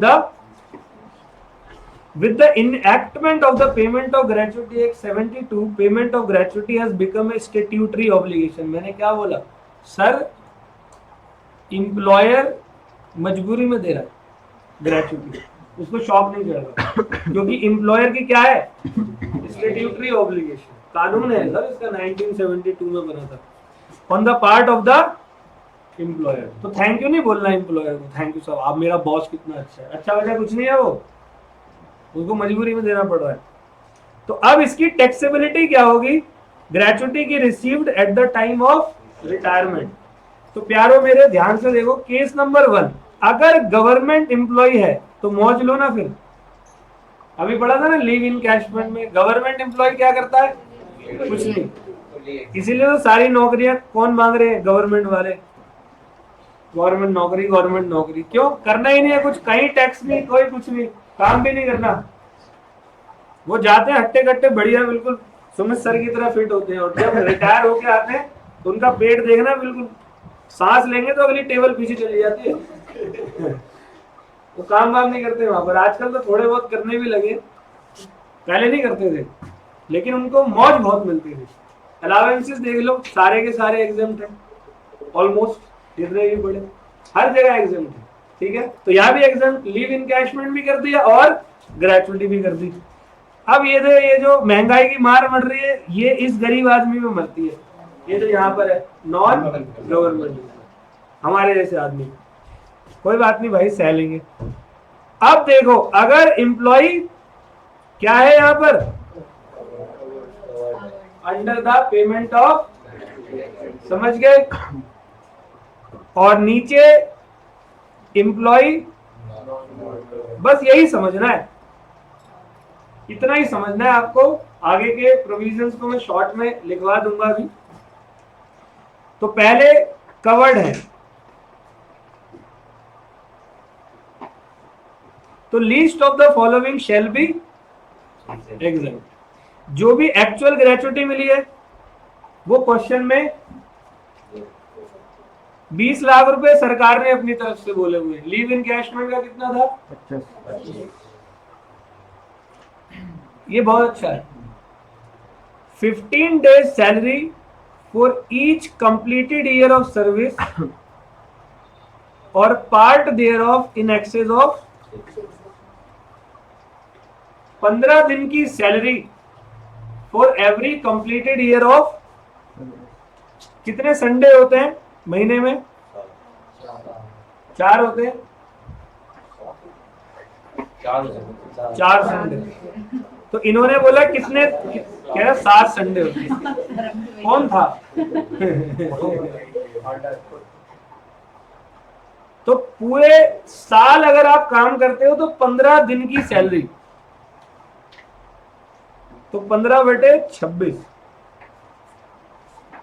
26 क्यों आया, समझ में आया? 4 तेरे कितने होते हैं? संडे। All well. तो ये कवर्ड एम्प्लॉय है, तो इसके संडे पंडे सब माफ है, कवर्ड है भाई, ठीक है, थोड़ी तो इज्जत मिलेगी इसको। 15/26 multiply each completed year of service और part thereof in excess of 15 days क्या है? सैलरी। तो यहाँ पर अमाउंट क्या आएगा? तो सर सैलरी तो बहुत होती है, basic DA, helper allowance, uniform allowance, ये अलावेंस, वो अलावेंस, परक्यूजिट होती है ना। तो यहाँ क्या सबको जोड़कर मल्टीप्लाई करना है? तो salary means basic plus DA. इसमें कमीशन कमीशन नहीं, basic plus DA. All well. यहां तक कोई दिक्कत? Multiply completed year of service. अब जैसे मैं रिटायर हुआ हूं 20 साल 7 महीने काम करके, चलो इसको और अच्छे से करते हैं। मैं रिटायर हुआ 20 साल 6 महीने और 4 दिन काम करके। कितने दिन? 20 साल 6 महीने 4 दिन। तो मैं लूंगा यहां पर पूरा 21 ईयर। अगर मैंने काम किया होता 20 साल 5 महीने, तो मैं यहाँ क्या लेता? अगर मैंने काम किया होता 20 साल 6 महीने, तो मैं यहाँ क्या लेता? तो भी 20 लेता। यहाँ क्या लिखा है? अगर इन एक्सेस ऑफ 6 मंथ हो तो उसको आप पूरा साल मानोगे। तो ये तो इन एक्सेस है ही नहीं, ये तो एग्जैक्ट है। आ गया? आ गया? हो गया ना भाई? खत्म। अब रिपीट कर रहा हूं, सब सुनना ध्यान से। अब मैं इसको साइड कर रहा हूं ताकि आपका दिमाग चले। सर ग्रेचुटी निकालनी सिखा दो, तो सिखा देता हूं। पहले आपको ग्रेचुटी देखनी है कि जिस एम्प्लॉय को मिल रही है वो एम्प्लॉय कवर है या कवर, ठीक है। अगर एम्प्लॉय कवर है तो ग्रेचुटी कैसे निकालनी है? सर एक हेडिंग लिखनी है, लिखना है minimum of the following will be what? Number 1। मतलब 3 अमाउंट आएंगे, तीनों में से minimum amount will be exempted. Number 1 sir actual gratuity receipt. सबसे आसान, क्वेश्चन से उठाओ और पुट कर दो, सही है जी। नंबर 2 20 लाख। सर ये तो क्वेश्चन से भी नहीं उठा रहे, तो हमारे दिमाग में फिट हो गया। नंबर 3 क्वेश्चन पढ़ लिया, कवर है भाई, कुछ नहीं करना सर। 15/26 लिख दो, इज्जत से जहां मर्जी लिख दिया जी। मल्टीप्लाई कर दो। क्वेश्चन में पढ़ो सैलरी। सैलरी बहुत सारी हो सकती है, सिर्फ बेसिक मान लो बेसिक 20,000 है और डीए 800 है, तो टोटल क्या हो गया? बेटा कितने दिन काम किया? 20 साल 6 महीने। 6 महीने में 20। बेटा काम किया 20 साल 6 महीने 1 दिन। अमाउंट आ गया। 20 साल 6 महीने तो 20 ही लेंगे। इन एक्सेस ऑफ 6 मंथ हुआ तो पूरा साल बन जाएगा वो। डन है। और ये इसी में कवर्ड वाले में, नॉट कवर्ड में इन एक्सेस वाले को पूरा इग्नोर करेंगे हम। नॉट कवर्ड वाले में, ठीक है। ये कवर्ड वाला डन है। चलो जी, अब जरा इसकी एनालिसिस जो मैंने करवाई हुई है वो देख लेते हैं। डीए सारे लेने हैं सैलरी में, बेसिक प्लस डीए ना। डीए कोई फॉर्मिंग पूर्मिंग नहीं, पूरा कोई भी डीए हो सीधा ले लो उठा के। फॉर्मिंग पार्ट तो एचआरए में लेते हैं। डन, आ जाओ। नोट्स, व्हाइल कैलकुलेटिंग 15 दिन की salary, total number of days in a month shall be taken to be, 4 Sunday होते हैं, ले लिए इन्होंने। इज्जतदार एम्प्लॉय है, कवर्ड है, तो 4 संडे की छुट्टी तो होगी। हमारी क्लासेस थोड़ी जो 7 दिन चलती है ना। In case of seasonal establishment only 7 days salary shall be calculated. Seasonal में 7/26 करना, क्योंकि सीजनल में बंदा कम दिन आता है ना काम करने। अगर सीजनल, जैसे मैं कूलर बनाने वाली कंपनी हूँ, तो मेरे यहाँ एम्प्लॉय 7-8 महीने काम करता है, 6-7 महीने, तो फिर वो 7 दिन की उसको ग्रेच्युटी मिलेगी। Done. Salary means last drawn salary, सबसे पहले जो भी लास्ट ड्रॉन सैलरी थी, बेसिक प्लस, और अगर पीस रेटेड एम्प्लॉय है तो salary shall be computed on the basis of average of total wages received by such employee for a period of 3 month immediately preceding the termination of there. और अगर piece rate employ है, जो कि आपके question में नहीं देंगे ये लोग, लेकिन मान लो दे दिया, हमें तो पूरा पढ़ना है, तो जिस दिन रिटायर हुआ है उसके पिछले 3 महीने की एवरेज सैलरी ले, और एवरेज तो आपको आता है। डन। तो ये मेरा हो गया क्या, कवर्ड वाला। सर सीजनल वाले में 7 तो देते बेटे सीजनल में पूरे साल तो काम ही नहीं करता बंदा, तो जब पूरे साल काम नहीं किया तो ग्रेच्युटी में ज्यादा दिन की क्यों दूंगा, कम की दूंगा ना, तो 7 दिन की ले लो, ठीक है। एक अमाउंट पकड़ना था, एक दिन पकड़ना था, 7 दिन पकड़ लिया उन्होंने, 1 हफ्ते का दे दिया। क्या, अगर मैं पीस रेटेड वेजेस पे काम करता हूँ, जैसे एक कूलर बनाऊंगा तो इतने पैसे मिलेंगे, या एक बैग बनाऊंगा तो इतने मिलेंगे, तो पीस रेट पे तो फिक्स सैलरी है ही नहीं। तो जिस दिन रिटायर हुआ है उसके पिछले 3 महीने का एवरेज सैलरी ले। डन है। चलो अब करेंगे नॉट कवर्ड। कौन सा, नॉट कवर्ड। सब कुछ सेम है। मैं कवर नहीं हूं,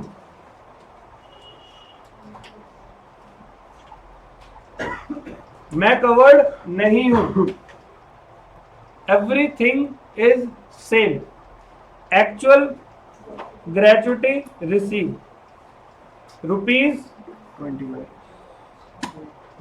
तीसरे वाले में देखो, अगर मैं कवर नहीं हूं तो 15/30, इसको मैं ना हाफ भी बोल देता हूं, multiply average salary. Average salary अभी आपको मैंने लीव इनकैशमेंट में निकालनी सिखाई है, multiply completed year of service, और इन एक्सेस ऑफ 6 पिक्स कुछ नहीं है, वो इग्नोर करना है। डन। ये इजी है थोड़ा सा। नॉट कवर्ड में 15/30 multiply average salary multiply completed year of service. All well, all well. पढ़ लेते हैं। तो least of the following shall be exempted. Amount receive 20 lakh, half month average salary for each completed. Average salary आपको पता है ना, 10 month immediately preceding the month of, जिस महीने रिटायर हुआ है वो महीना छोड़ देना है, उससे पिछले 10 महीने का। कौन सा बच्चा है जिसको नहीं आया एवरेज वाला? अरे कोई शर्म आए मत करो, पूछने में सबको पूछना है, ठीक है। चलो कुछ पॉइंट है, छोटे छोटे पॉइंट है। अगर एम्प्लॉयर एम्प्लॉय का रिलेशनशिप एग्जिस्ट नहीं करता तो ग्रेच्युटी से एग्जेम्पशन नहीं मिलेगी। अब जैसे कि कोई ना इंश्योरेंस एजेंट है जो पिछले 30 साल से LIC के अंदर पॉलिसीज बेचता है, तो आप बताओ इंश्योरेंस कंपनी LIC और उसके एजेंट के बीच में क्या एम्प्लॉयर एम्प्लॉय का रिलेशनशिप होता है? LIC एजेंट को ऑफिस थोड़ी जाते हैं, वो तो घर पे बैठते हैं, मस्त घूमते हैं, दिन भर 4-5 क्लाइंटों को पकाते हैं। कल ही की बात है, कल मैं किसी ज्वेलरी शॉप पे गया था, शाम को मैं तुम्हें कार्ड दिखा रहा था, मैंने कहीं रख दिया वो कार्ड। ज्वेलरी शॉप पे मैं कुछ ले रहा था गोल्ड का, तो मैंने वो लिया, एक महिला आई हुई थी वो खरीदने के लिए अपने लिए कुछ गोल्ड।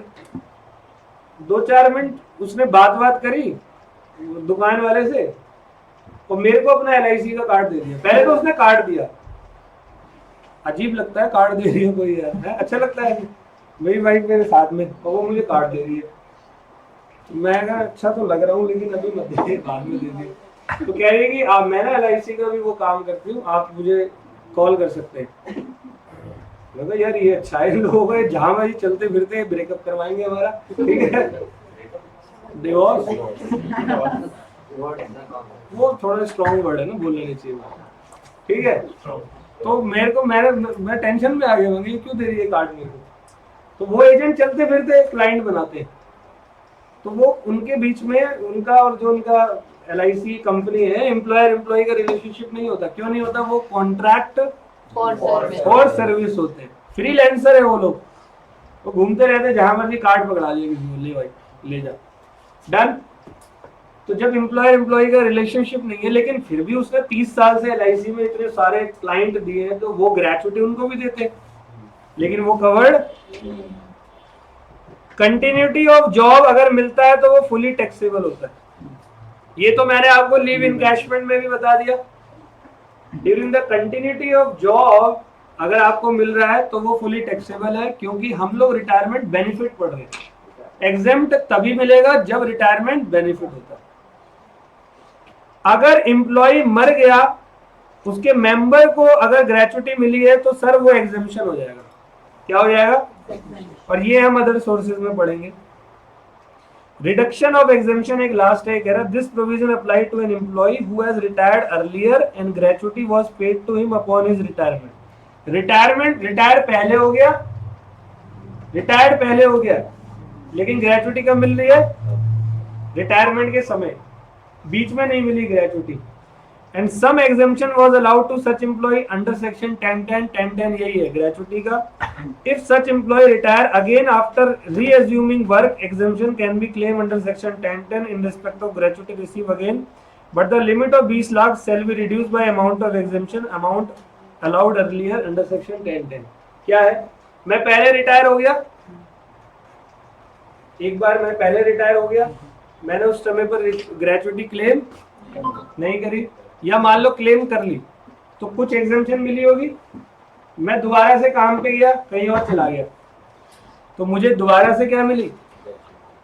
तो क्या हर बार सरकार 20 लाख देती रहेगी? पगली है सरकार कि तुम तो खेल बना दिया 20-20 लाख का। तो बाद में कहीं और अगर मैं जाता हूं तो मेरा वो अमाउंट जितना पहले एग्जेम्पशन लिया था वो क्या हो जाएगा? रिड्यूस हो जाएगा, कम हो जाएगा। ऑल वेल, ठीक है। मैं पहले से 3 लाख की एग्जेम्पशन ले चुका हूं, तो अब ये जो 20 लाख लिखते हैं ना हम, वो 20 नहीं रहेगा, वो 17 हो जाएगा। डन, ठीक है। क्वेश्चन करें, चलो तैयार हो जाओ सबके सब। सर रिटायरमेंट बेनिफिट्स का कौन सा सेक्शन है? सेक्शन 10 में इनकी एग्जेम्पशंस है, पर्टिकुलर सेक्शन नहीं है उनका।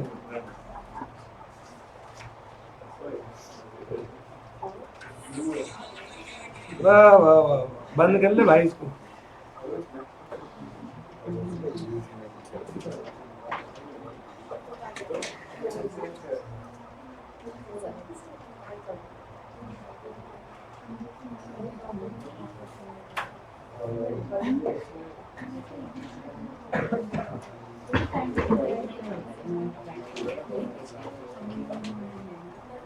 देना पड़ेगा। चलो जी चलो, इलस्ट्रेशन 34 फटाफट। इलस्ट्रेशन नंबर 34, 5 मिनट आप लोगों के पास है।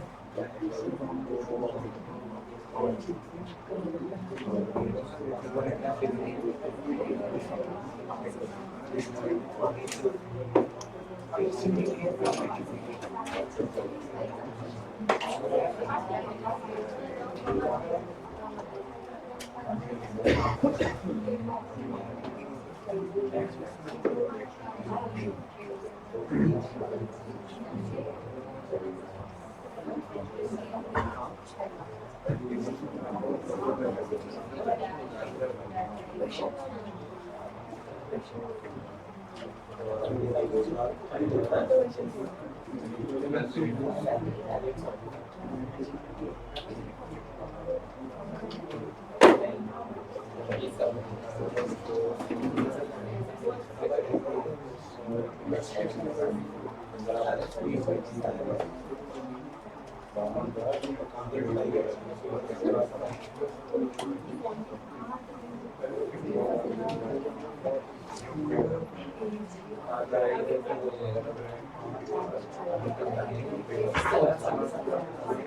टैक्सेबल 90,000 आ रहा है।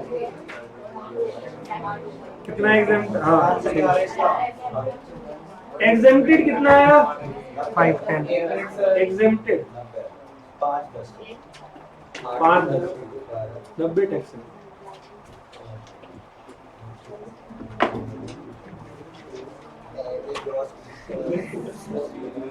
भाई बाकी वो करने दो, कर लो 2-3 मिनट और लो। आ गए अंजलि बेटे, करो आराम से करो।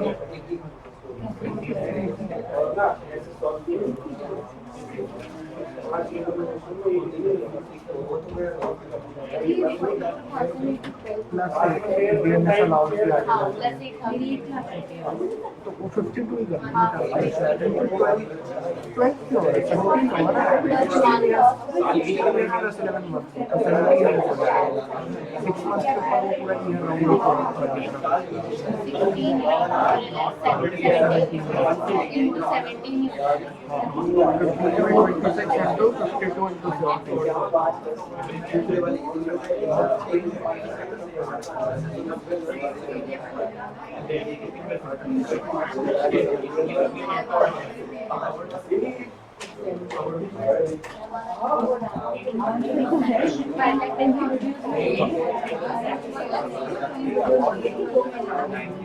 इसमें ऑर्गेनाइजेशन कोड क्या पता है?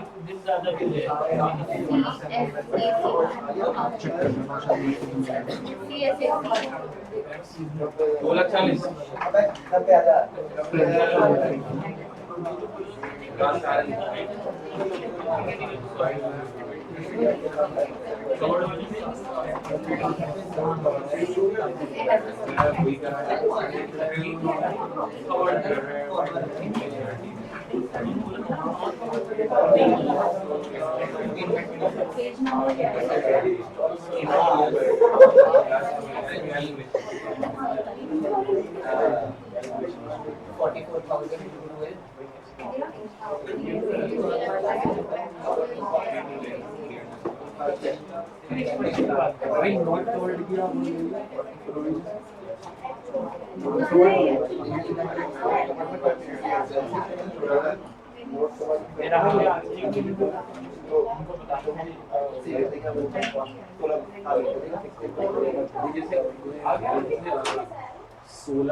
महीने 17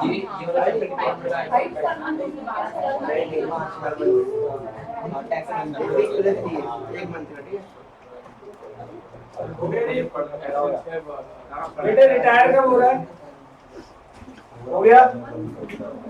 अंजलि नहीं हुआ क्यों? करने की कोशिश नहीं करी? आजा आ जाओ, सब आ जाओ बेटे प्लीज। रिटायर हो रहा है 4 जनवरी 2024 को, बिल्कुल अभी तड़के रिटायर हुआ थोड़े टाइम पहले। After serving XY company limited for a period of कितने साल? रिटायरमेंट के समय उसकी बेसिक सैलरी 44,000 थी और उसको डीए मिल रहा था 8,000 का। ऑन हिज रिटायरमेंट उसको 6 लाख की ग्रेचुटी मिली। आपको क्या निकालना है? Compute the amount of gratuity exempt, क्योंकि वो बंदा ग्रेचुटी एक्ट में क्या है, अब कवर्ड होगा। तो रूल क्या कहता है? सबसे पहले एक्चुअल ग्रेचुटी रिसीव्ड, एक्चुअल कितनी रिसीव हुई है? 6 लाख रुपए। नंबर 2 गवर्नमेंट का कितना है? 20 लाख रुपए। नंबर 3 15/26 कवर है, मल्टीप्लाई बेसिक और डीए दोनों मिलाओ 52,000 मल्टीप्लाई उसने कितने साल की सर्विस दी? 16 और इन एक्सेस ऑफ 6 मंथ है तो 17 हो गया। अब इसको कैलकुलेट करना है इस वाले को। 5,10 सबसे कम क्या है? 5,10 ये एग्जेम्प्ट हो गया। टैक्सेबल पूछता तो इससे ये माइनस कर दो टैक्सेबल, बस डन है। Average salary per month, average इसमें निकालनी नहीं है ना, अच्छा नहीं मतलब जो सैलरी लेंगे इसमें वो तो मंथ का ही लोगे, बट इसमें नहीं निकालनी क्योंकि ये कवर्ड है। अगला करो, देखो ये आ गया ना 5-10 एग्जाम। चलो नेक्स्ट करो 35।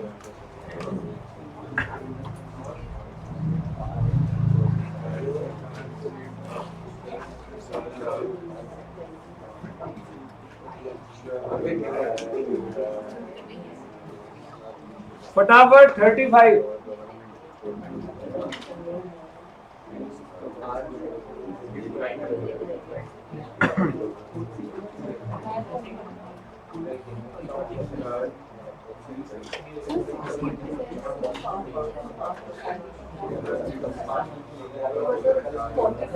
फॉर्मिंग पार्ट है, हमें कुछ नहीं करना, डीए पूरा देना। अगर एचआरए का क्वेश्चन होता ना, एचआरए का होता तो इसकी बहुत जरूरत पड़ती। हाँ।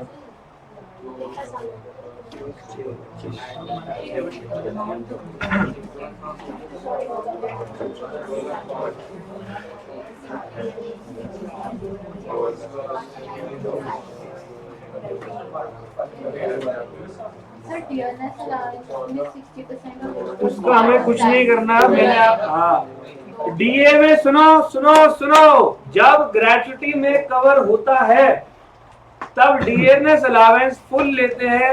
वो जो फॉर्मिंग पार्ट है उसका कुछ नहीं करते हम लोग।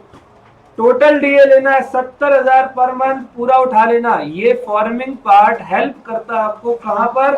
एचआरए की सैलरी निकालते वक्त या एवरेज सैलरी निकालते वक्त। मिनिमम गवर्नमेंट का ही आएगा। आप बताएं सर 1,20 यस 1,20,000 टैक्सेबल बेटे आ रहा है पाजी। हाँ भाई बॉडी बिल्डर 20 गवर्नमेंट वाले मिनिमम रहेगा, इस वाले का 23 लाख टैक्सेबल ना। डन है डन। 15/20 थोड़ा सा कॉन्फिडेंस आ रहा है बेटे, थोड़ा आ रहा है, थोड़ा कॉन्फिडेंस है कितने? लस्सी भी तू क्या कर रहा है उसके साथ? तो फिर मैं आपको ये बता देता हूँ एक बार। तो ये वाला मैं सॉल्व नहीं करवा रहा, मैं दिखा दूंगा क्योंकि सबने तुमने कर लिया है। इसने 1 जून डायरेक्ट आंसर दिखाते हैं। टोटल पीरियड ऑफ सर्विस 1 जून 2005 से, यानी कि 18 साल 5 महीने 17 दिन। और कवर्ड है ना क्वेश्चन में? क्वेश्चन में कवर्ड है ना? तो फिर इन एक्सेस ऑफ 6 मंथ होता तो पूरा साल होता। ये तो इन एक्सेस है ही नहीं, तो हमें क्या लेना है? 18। तो नंबर ऑफ कंप्लीटेड ईयर 18 हो गए। एग्जेम्पशन ऐसे मिलेगी, ग्रेचुटी 21,20,000 मिली है और 15 दिन की आपकी सैलरी 15/26 मल्टीप्लाई 18 मल्टीप्लाई बेसिक हमारा 140 था और डीए 70 था। आंसर ये आता है। 19 साल नहीं होगा यार, कैसे हो जाएगा? सर 5 से 24 तक है वो। 24 नवंबर 24 तक कर रहा है सर 19 साल 5 महीने हो जाएगा ना। 19 साल होगा तो 19 कर दो। अच्छा ये आंसर भी तभी आएगा। हाँ तो ये टाइपिंग मिस्टेक हो गई, 19 साल है। 19 साल 5 महीने, ठीक है। कहीं कहीं पर होगा टैक्सेशन में, क्योंकि हर अटेम्प्ट में ना अपडेट करना पड़ता है, कहीं कहीं कुछ छूट जाता है। तो आपका आंसर आ गया 1,20,000। चलो एक क्वेश्चन और करो, 36 करो पूरा 36।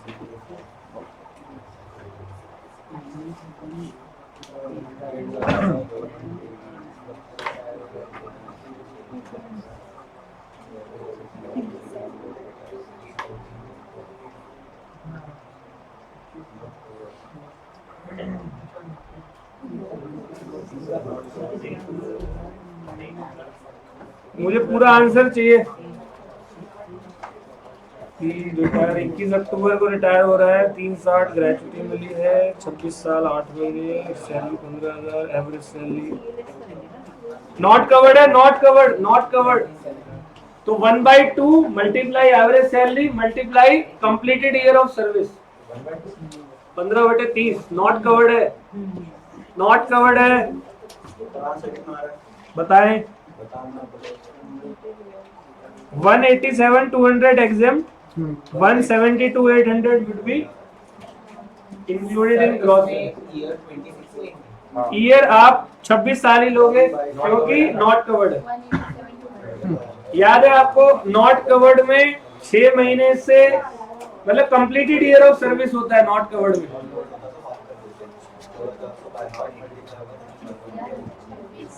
सर 165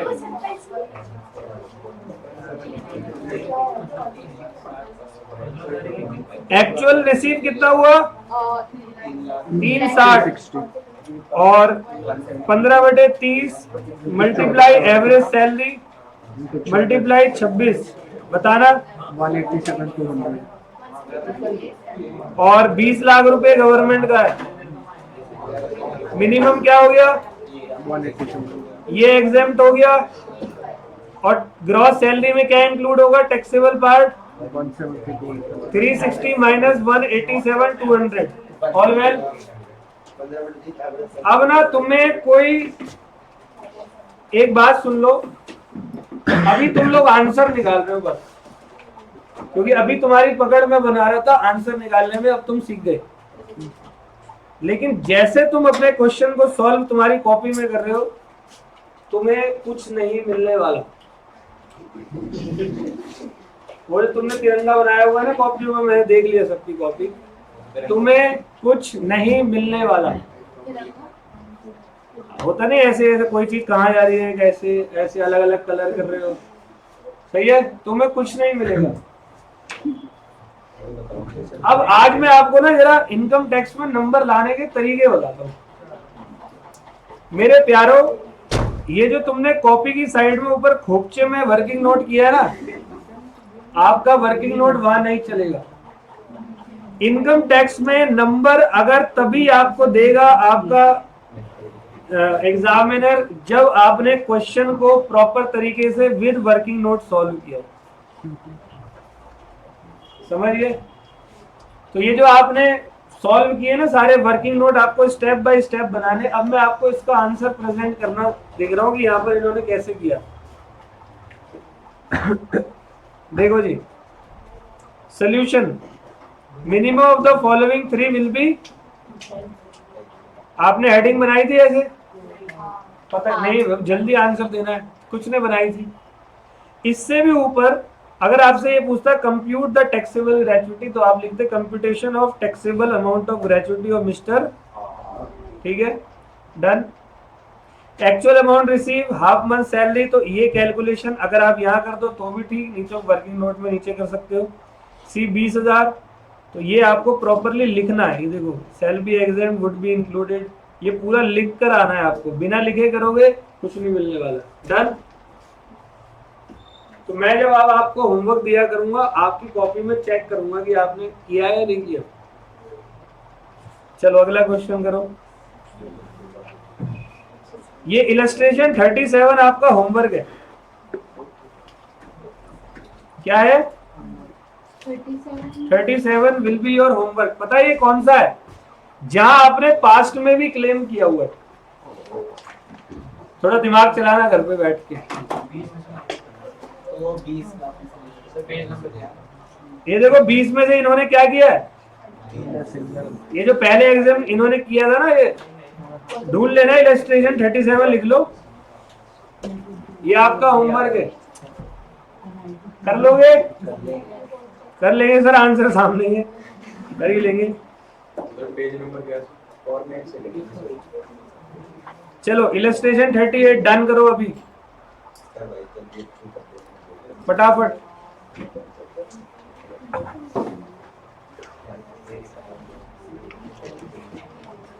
थर्टी 38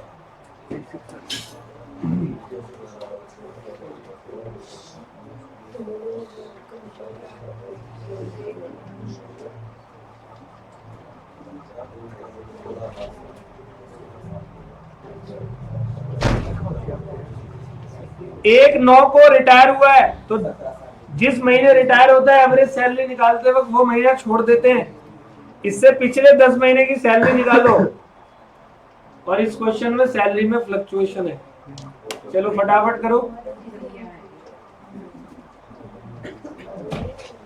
मैं क्वेश्चन पढ़ रहा हूं आप लोगों के लिए, आंसर नहीं दूंगा।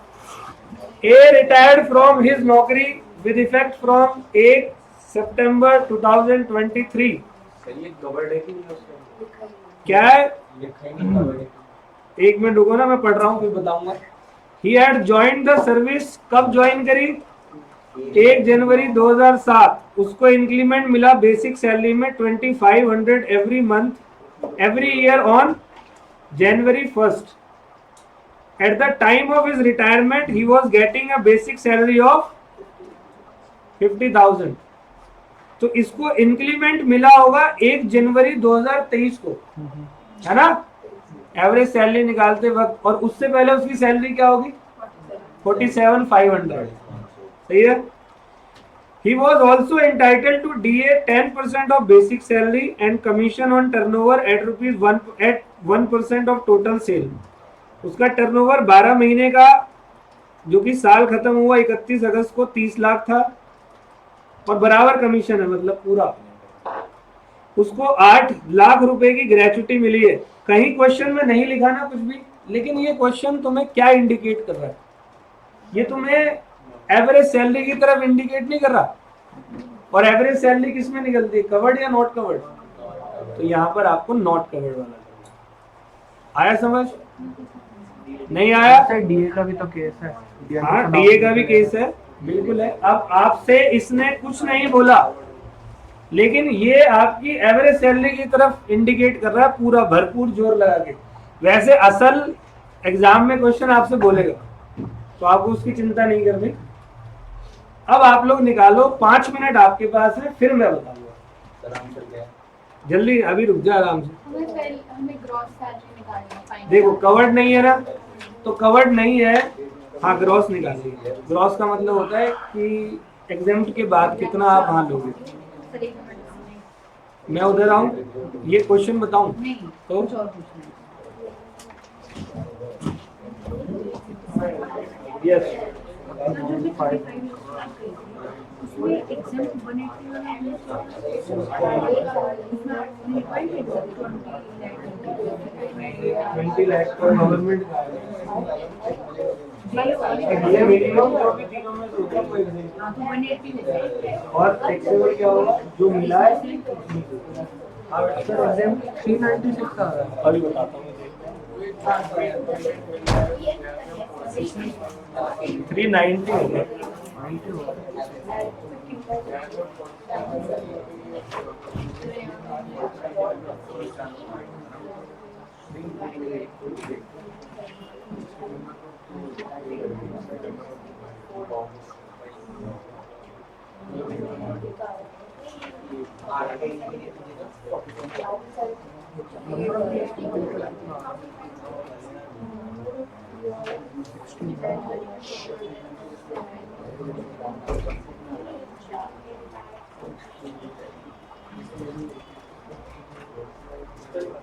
कंडीशन पूरे साल का ले लिया क्या तुमने? 16 साल हो गए ना? सिर्फ 16 साल हो गए? क्या बेटे? 15 साल। बट 16 साल के नहीं होंगे सर। बेटे नॉट कवर्ड में ना पार्ट ऑफ द ईयर हाँ नहीं सर, है। बट 16 साल के ऊपर ही हो रहा है ना, वो 1119 है ना, मतलब महीना। अभी बता, अभी बता। पहले आप लोग करो, फिर मैं बताऊंगा।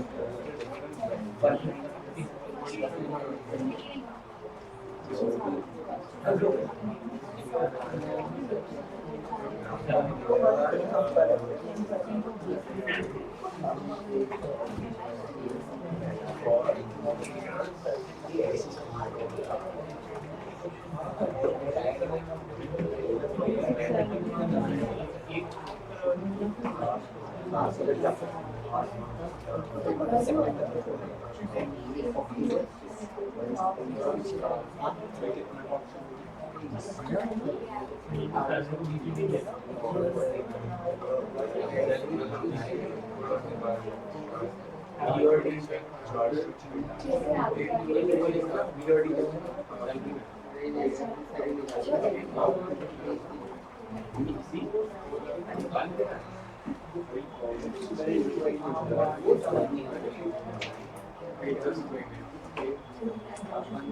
सैलरी में BOD लिखा है बस।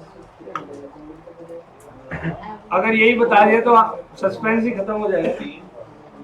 बता दो सर अगर सब सुनेंगे तो मैं आपको क्वेश्चन को करने का तरीका बताऊंगा, और एक यही क्वेश्चन नहीं, बहुत सारे ऐसे क्वेश्चन मिलेंगे। आप ना बहुत सारी गलतियां करते हो पढ़ते वक्त, बिल्कुल दिमाग से सुनना है। पहले ये बताओ कि हमने यहां पर बात करी किसकी, नॉट कवर्ड। ठीक है, 3-4 चीजें। जैसे नॉट कवर्ड आया तो आपके माइंड में 3-4 चीजें चलनी चाहिए। सबसे पहली बात, नॉट कवर्ड होगा तो क्या निकलेंगे, एवरेज सैलरी। और एवरेज सैलरी जिस महीने रिटायर हुआ है उसको छोड़कर उसके पिछले 10 महीने का एवरेज करते हैं। All well. और जब भी मैंने बताया एवरेज सैलरी आपको निकालना है तो एवरेज सैलरी आपकी होती है बीसी, आप सीधा बोल दो एचआरए की सैलरी। एचआरए की यही सैलरी है ना, कौन बोलेगा नहीं? क्या एचआरए की सैलरी बीसीडी नहीं है? तो जीवन भर याद रखना, जब तक इनकम टैक्स पढ़ोगे एवरेज सैलरी जब भी निकालोगे तो एवरेज मतलब होता है बी प्लस सी प्लस, या अगर मैं आपको इसकी जगह ये बोल दूं कि एवरेज सैलरी मतलब एचआरए की सैलरी, तो भी आप समझ जाओगे। B for basic, C for commission, बस इतना ही बोलोगे। 6% ऑफ, और डी फॉर, अभी कोई दूसरी एक्टिविटी मत करो, इधर सुन लो। Basic, commission, D for DA. HRA की सैलरी में डीए के ब्रैकेट में क्या होता था? क्या इस क्वेश्चन में फॉर्मिंग पार्ट ऑफ सैलरी है? नहीं है। पढ़ो ढंग से। डीए क्या है?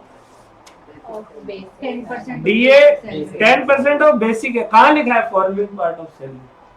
लिखा है नहीं? तो तुमने डीए क्यों लिया सैलरी में? लिया किसी ने? लिया है? अब आओ क्वेश्चन करते हैं। चलो जी, सब लोग बोर्ड पे देखेंगे, अपना दिमाग मत लगाओ, मतलब दिमाग लगाओ, पेन मत चलाओ। तो सबसे पहले इन्होंने हमसे क्या बोला है, कंप्यूटेशन करो किस चीज का, ऑफ ग्रॉस सैलरी, क्या नाम है बंदे का, of A, for assessment year 2024-2025। ठीक है। तो प्यारे मेरे, ग्रॉस सैलरी जब भी हम निकालते हैं तो ग्रॉस निकालते वक्त हमारा आता है क्या, बेसिक वेजेस। अब असेसमेंट ईयर 24-25 का आप निकाल रहे हो तो प्रीवियस ईयर आपका क्या है, 23-24 में बंदे ने जो कमाया उस पर हमें ग्रॉस सैलरी निकालनी है। इस बंदे का रिटायरमेंट कब हुआ? 1 नवंबर को।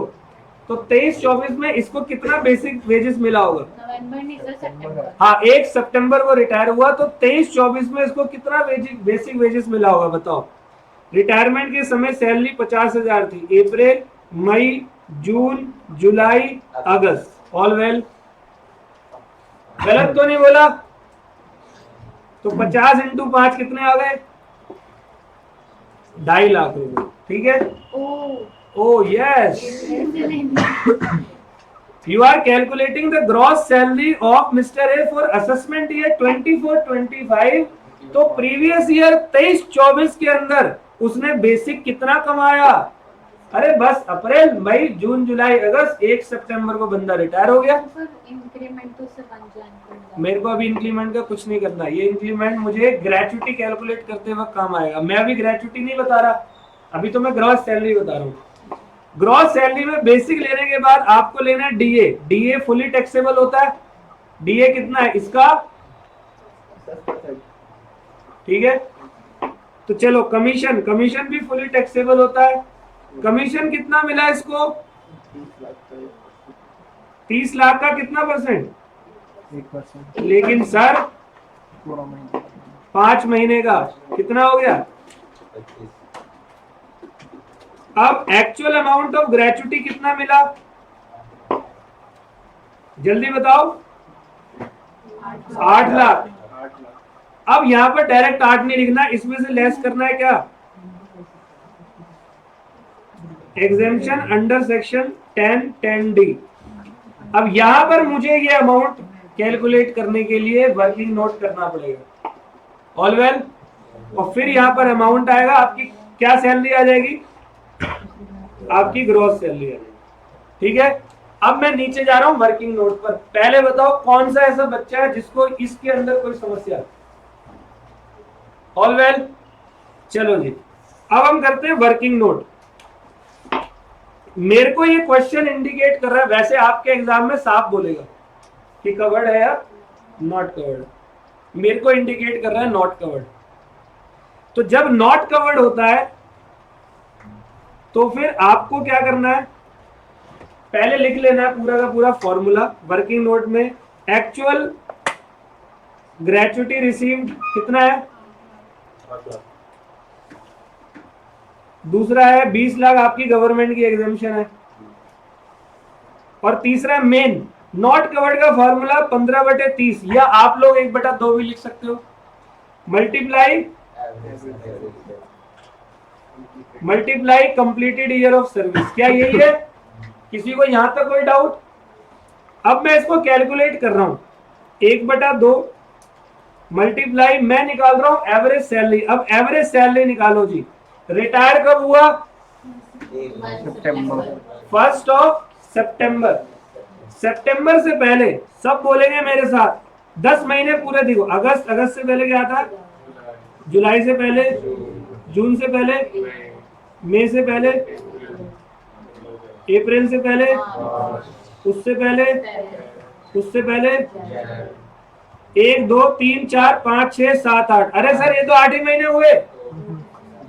नवंबर और ऐसे उल्टा करो, दिसंबर एंड।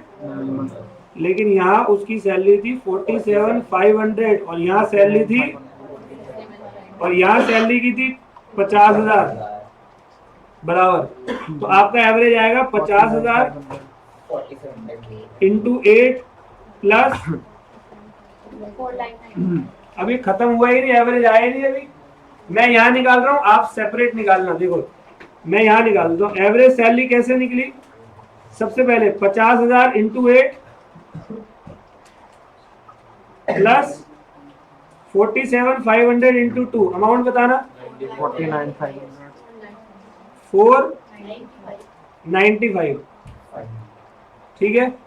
अब मैं यहाँ पर कमीशन लूंगा, तो कमीशन भी 10 महीने का ही लूंगा ना। 10 महीने का कमीशन बताओ। 30 लाख इंटू 1/12 इंटू 10/12, 25,000 आ गया। और डीए मैं नहीं लूंगा। डीए मैं ले लेता अगर ये फॉर्मल पार्ट ऑफ सैलरी होता तो फिर टोटल सैलरी क्या आई? 5। सॉरी, टोटल ग्रेचुटी का ये एवरेज सैलरी क्या आई? 5 लाख।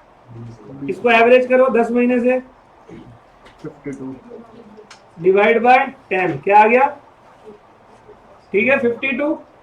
चलो इसको ऊपर पुट कर दो, या मैं डायरेक्ट यहीं लिख देता हूँ 1/2 मल्टीप्लाई 52। अब बताओ जी कितने साल काम किया बंदे ने? 2007 में आया था ना, और 2007 से 23 कितने साल हो गए? 15 साल। कितने साल? सर 16 ही होंगे सर। आप कैलकुलेट करके बताओ,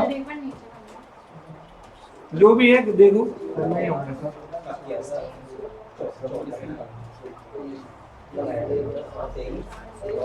एक 7 से एक 23 तक देखो, तो 16 साल। ठीक है, इंटू 16। और फ्रैक्शन को क्या कर देना है?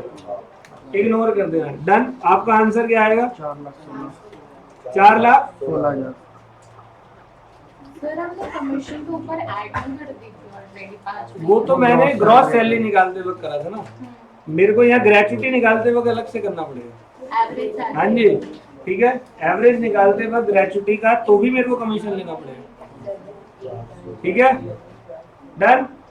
यहाँ तो मैंने कमीशन का एक पार्ट लिया है ग्रेचुटी के लिए, और कमीशन पूरा का पूरा ऊपर टैक्सेबल क्या आया? 4,16,000। अब कर लोगे? डन है। अच्छा, आपके क्वेश्चन के इसमें भी एक टेक्निकल की छोटी सी मिस्टेक क्या है, 1/1/2008 को रिटायर हुआ है। रिटायर कब हुआ है? 1/1/2008। जब बुक आएगी तो अपडेट कर। क्या करो बेटे? ये 7 की जगह 8 को रिटायर हुआ है, ठीक है। सर और 1 मिनट एक करके पहले उनका हो गया। अब कहाँ करूँ? नीचे ऊपर? जो ऊपर मेन आंसर है। All well. चलो जी। और सर ये कमीशन हमने 10 महीने की सर एक बार नीचे क्योंकि एवरेज सैलरी 10 महीने का निकालते हैं। तो हम 2 बार ही कमिश्नर टीए और बेसिक पे आपसे ना क्वेश्चन देखो, समझो, याद मत करो, समझो। उसने बोला ग्रॉस सैलरी निकालो, तो ग्रॉस सैलरी निकालते वक्त हमें ना क्वेश्चन में दिया गया हर वो पार्ट जो टैक्सेबल होता है वो डालना होता है। बेसिक टैक्सेबल होता है, डीए टैक्सेबल होता है, कमीशन टैक्सेबल होता है, डाल दिया। अब इस कमीशन का मैंने दोबारा यूज इसलिए किया क्योंकि ग्रेचुटी कैलकुलेट करते वक्त भी मुझे एवरेज सैलरी में कमीशन लेना होता है, तो इसलिए सेपरेटली उसको भी करते हैं। सही है। और कोई डाउट किसी को? चलो जी, ये पूरा लिखना है, लिख लो। इसका सॉल्यूशन आपके उसमें है, ठीक है, पूरा सॉल्यूशन है। मुझे लगता है 1 वीक में आ जाएगी। एक भी सबसे पहले टैक्स लॉ की पहले आ जाएगी सबसे शायद। पहले टैक्स की करा। तब तक ये सैलरी तो तुम इससे करते रहो ना, नेक्स्ट चैप्टर तक आ जाएगी। चलो सब बुक तो अच्छी पढ़ाएंगे। Okay, done. Thank you. अब समय हो गया तुम्हारा, निकल सकते हो तुम लोग। Thank you.